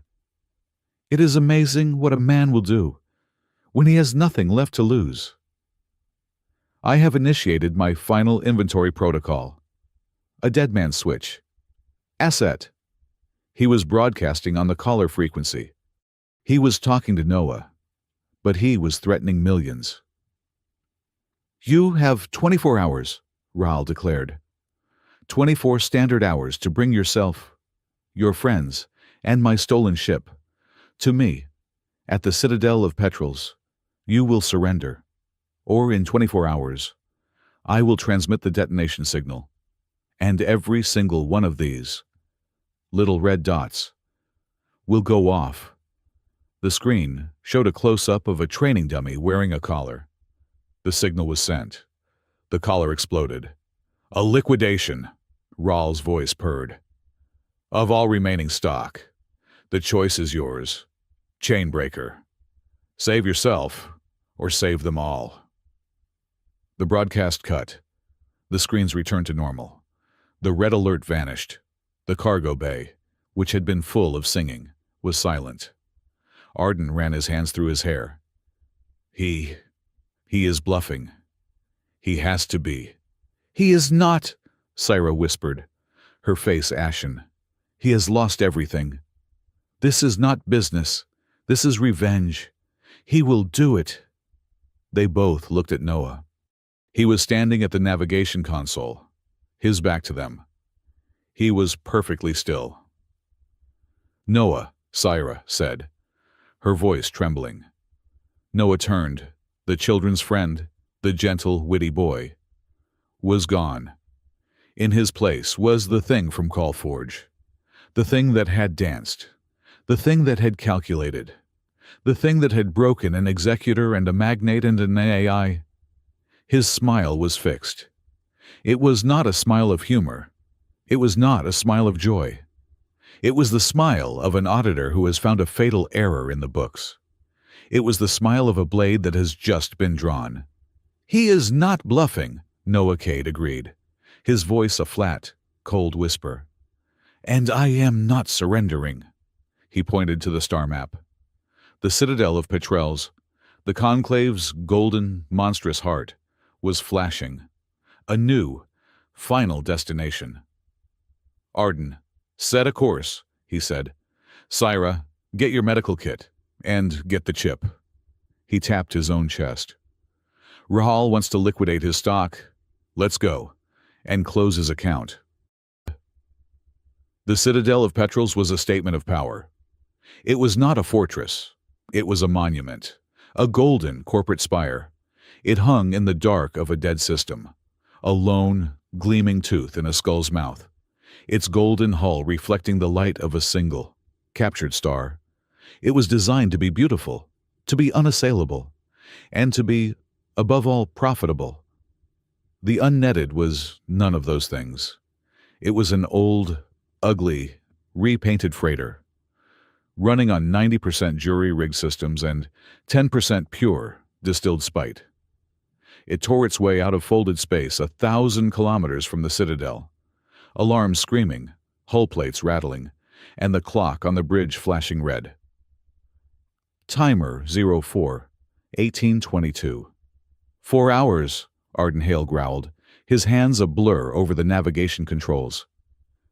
He left us 4 hours to cross a system that takes 12. He did not expect us to come, Sarah Jix said. She was in the co-pilot's chair, her medical kit open on her lap. In her hand, she held the small, brown, teardrop chip. This is a trap. Arden, the station will be swarming. So, what is the plan, kid? Arden barked, not looking at Noah. This is not a grid we can talk to. That is a fortress. Do we blast? Do we sneak? Noah Cade was standing at the main viewport, watching the golden spire grow. His smile was gone. He was a creature of pure, cold focus. Neither, Noah said. Rahal is a coward, but he is an egomaniac. He just lost his company. He is not trying to win. He is trying to watch. He is not throwing a war at us. He is throwing an execution. His execution. Noah pointed. He is broadcasting. A single, high-frequency welcome signal. For us. He wants us to land. Right in his lap, Arden scoffed. Exactly, Noah said. So, you are going to give him what he wants. Bring us in on that landing pad, the main one. The one right in front of his office. And then what? Arden demanded. We just walk in, surrounded by his guards. There will be no guards, Noah said, his voice certain. There will just be him. He is a narcissist. Arden, he needs to be the one to see this through. He needs to see us fail. And what about us? Sarah asked, her voice tight. What is our plan? Noah turned. His gray eyes met hers. The smile returned, but it was not his shield, and it was not his weapon. It was something new. It was acceptance. The plan, Noah said, is that I am Ral's final asset. He wants to liquidate his stock. I am just making a delivery. Syra, you have the key. Arden, you are the getaway driver. Stay with the ship. Keep the engines hot. Syra, you are with me. The unnetted limped toward the magnificent golden station. As Noah had predicted, all automated defenses were silent. The main hangar bay, a vast, cathedral-like space, was open, its lights a welcoming clinical white. Arden set the freighter down with a groan of metal. This feels wrong, kid. This feels way too easy. The easy part is over, Noah said. He looked at Sarah. Ready. Sarah Jix looked at the brown chip in her hand. She looked at Noah. I am a doctor. I swore an oath to do no harm. I have no idea what this will do to you. I know, Noah said. But Ral is not a system I can talk to. He is not a logical AI. He is a bug in the code. And that, he nodded to the chip, is the patch. I trust you. He offered his hand. She took it. Together. A Gennari doctor and a smiling 13-year-old cyborg. They walked down the ramp into the heart of the enemy's empire. The citadel was silent. The halls were polished gold and black marble, but they were empty. There were no guards, no staff, no panicked executives. There was just the faint, synthesized sound of Ral's voice, humming a tuneless, discordant melody over the intercom. They followed the sound to the apex of the spire, the throne room. It was not a throne room. It was an office, a vast circular chamber with a 360-degree view of the star-dusted void. In the center, a man stood, his back to them. He was not wearing the golden mask. He was not wearing the pressurized suit. Magnate Rawl was a xylopoid, and without his mask. He was a creature of raw, ancient stone. His skin was cracked, weathered granite. His eyes were chips of black, dull obsidian. He looked old. He looked tired. And he looked, for the first time, real. On the wall, a massive screen dominated. It showed the map of the rim, the 1.4 million red dots. And a timer. 000100, 1 minute. Asset. Rahal's synthesized voice came from a speaker, though his face did not move. You are just in time for the liquidation. I thought you would appreciate the spectacle. It is over, Rahal, Syra said, her voice shaking, but she held her ground. Call it off! Over! Rahl turned. His stone face was impassive, but his obsidian eyes burned with a cold, nihilistic fire. My dear doctor, it is just beginning. My life's work, my company, my legacy, all turned to data trash by a child. A smiling, defective, nothing. Eurozirka 45. There is no company left to kill for. Rahl, Syra shouted. I am not killing for the company. Rahl roared, his real voice, a sound like an avalanche. I am killing. Because I can. Because if I am to be erased, I will erase everything. I will be the end. This is my final act, my masterpiece. He was not wearing a suit, but he was not unarmed. He was massive, a creature of pure, dense stone, and he moved with a sudden, impossible speed. He was not aiming for Syra. He was aiming for Noah. You took everything, Rahl bellowed, and he struck. It was a fist of granite, a blow that could shatter steel. Noah moved. He was not a ballet. He was a whisper. He flowed around the blow, his small body weaving. Threat lethal. Dodge. Calibrate. You broke my company. Rahl struck again, a brutal, sweeping kick. Noah leaped, landing on Rahl's own arm, running up his shoulder and flipping off. His movements clean, precise, and entirely defensive. Threat inefficient. Rage high, no defense. You broke my world, Rahl screamed, grabbing a heavy, golden statue from his desk and hurling it. Noah ducked. The statue shattered against the viewport, the reinforced glass groaning. Syra 30. Noah, Syra screamed. The timer. Noah was not fighting. He was evading. He was a blur, dodging Rahl's clumsy, furious, and utterly powerful blows. Fight me, Rahl roared. Stop smiling and fight me. I am not fighting you, Rahl, Noah said, his voice calm, breathless, as he slid under a table Rahl had thrown. I am just... Here, you are fighting yourself. Then die. Rahl lunged, his stone-hard hands grabbing Noah, lifting him off the floor. His grip was a vice. I will crush you, Rahl bellowed, his granite fingers tightening. I will snap you in two, and then... I will watch the stars burn. 0015. Syra. Noah choked out. His smile was a pained grimace. His internal HUD was screaming. Critical pressure. Hull integrity failing. Syra. Now, Syra Jix looked at Rahl, who was squeezing the life out of Noah. She looked at the timer, 0 to 10. She did not hesitate. She was a doctor. This was not harm. This was surgery. She ran forward, the small, brown chip in her hand. Rahl, in his fury, did not even see her. I trust you, Noah had said. And she whispered. Remember? She jammed the chip, hard, into the small, open circular port on the back of Noah's neck, the port left behind by the gallows collar. 005. The connection was instant. For Raul, it was as if he were suddenly holding a 1,000-volt power conduit.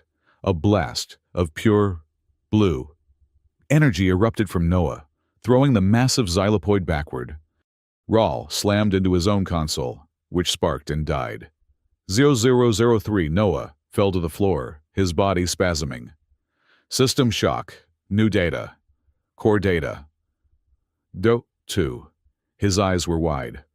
The smile was gone, and he was seeing. Yozo 1, not data. Memories. Flashes. A lab, not cold but warm. Green. With sunlight. A woman, human, with kind eyes, holding his hand. You are not a weapon, Noah. You are an answer. A man, Gennari. His own dark eyes so much like Syra's, tapping on a console. The algorithm is stable. Violence is a failure of logic. My boy. Empathy. Empathy is the final perfect variable. Remember that. The smile. It was not a mask. It was an anchor. It was a moral algorithm, a piece of code written by pacifists, a core command find, a better way. He was not a Terran weapon. He was a refugee, a project by an interspecies, anti-war alliance. The attack, the directorate, black armored soldiers. Seize the asset, the human woman, dying. Run, Noah, run. And Syra, a younger Syra, weeping, as the Gennari man her father strapped her to a medical chair. We have to wipe her memory. It is the only way to protect her. The only way to protect him. She is his guardian, his key. She will find him. I will not forget him, she screamed. I will not. You will, her father said, his voice breaking, as the machine hummed. But you will remember how to be a doctor, and that will be enough. 0. The timer hit 0. The 1.4 million red dots flashed. Syra, her own memory wipe shattering, her hand over her mouth, tears streaming down her face, looked at the screen. Noah, she whispered. Raul, recovered, stood up. He laughed. A dry, horrible, grating sound. It is done, he whispered. It is beautiful. No, Noah said. He was on his knees. He looked up. His gray eyes were not gray. They were glowing, a soft, powerful, impossible blue. It is not. He looked at the screen. The red dots were not exploding. They were changing. What? What is this? Rahal's laugh died. The smile, Noah whispered. He was not just connected to the Citadel. He was connected to everything. The chip had unlocked him. He was not a ghost in the machine. He was the soul. It is an algorithm, he said. It is not just a moral code. It is a virus of empathy. He had not had time to stop the detonation signal. So he had changed it. He uploaded the smile algorithm. He uploaded the core logic find. A better way. The signal was sent, and the 1.4 million callers receiving a detonate command cross-referenced it with the new higher logic algorithm. Logical contradiction. Detonation is inefficient. Command reroute. Command unlock. On the screen, the red dots did not vanish. They all, in a single, silent, beautiful wave, turned green. And then, one by one, they blinked out, not as detonated, but as offline. Across the galaxy, from the deepest mines to the most brutal factory ships, 1.4 million, 400,000, 912 slaves heard a simultaneous click hiss, and their collars fell. Raul stared at the screen. His masterpiece was undone. His final spiteful act had been turned into a liberation. He looked at his stone hands. He looked at Noah. He did not scream. He did not rage. He just slumped. The energy was gone. He sat on the floor, a broken stone thing. You could have killed me where at Call Forge. At Carthage. Why? Noah stood up. The blue light in his eyes faded, leaving just the steel gray. But they were different. They were old. He walked over to the broken magnate. I asked myself that too, Noah said. His voice was just a boy's voice. But the people who made me, they gave me an answer. He crouched, so he was eye to eye with the xylopoid. They said, tomorrow's enemies need to see that today still had a choice. I am giving you to the new Rim Treaty Court. Rahl, you will be their first asset. The citadel of Petrels fell. The conclave, already shattered, dissolved into rumor, its golden heart now a prison for its former master. The unnetted was back in the Ashlight corridor. It was home. The broadcast came, as Noah knew it would. The crisp, clean, Terran Directorate signal. Unit Cade, Noah. That was spectacular. The Council is impressed. We are rescinding the lost asset file. We are offering you a full pardon. A hero's welcome. It is time to come home, son. Noah was on the bridge. He looked at Sarah, who was at the medical console. He looked at Arden, who was at the helm.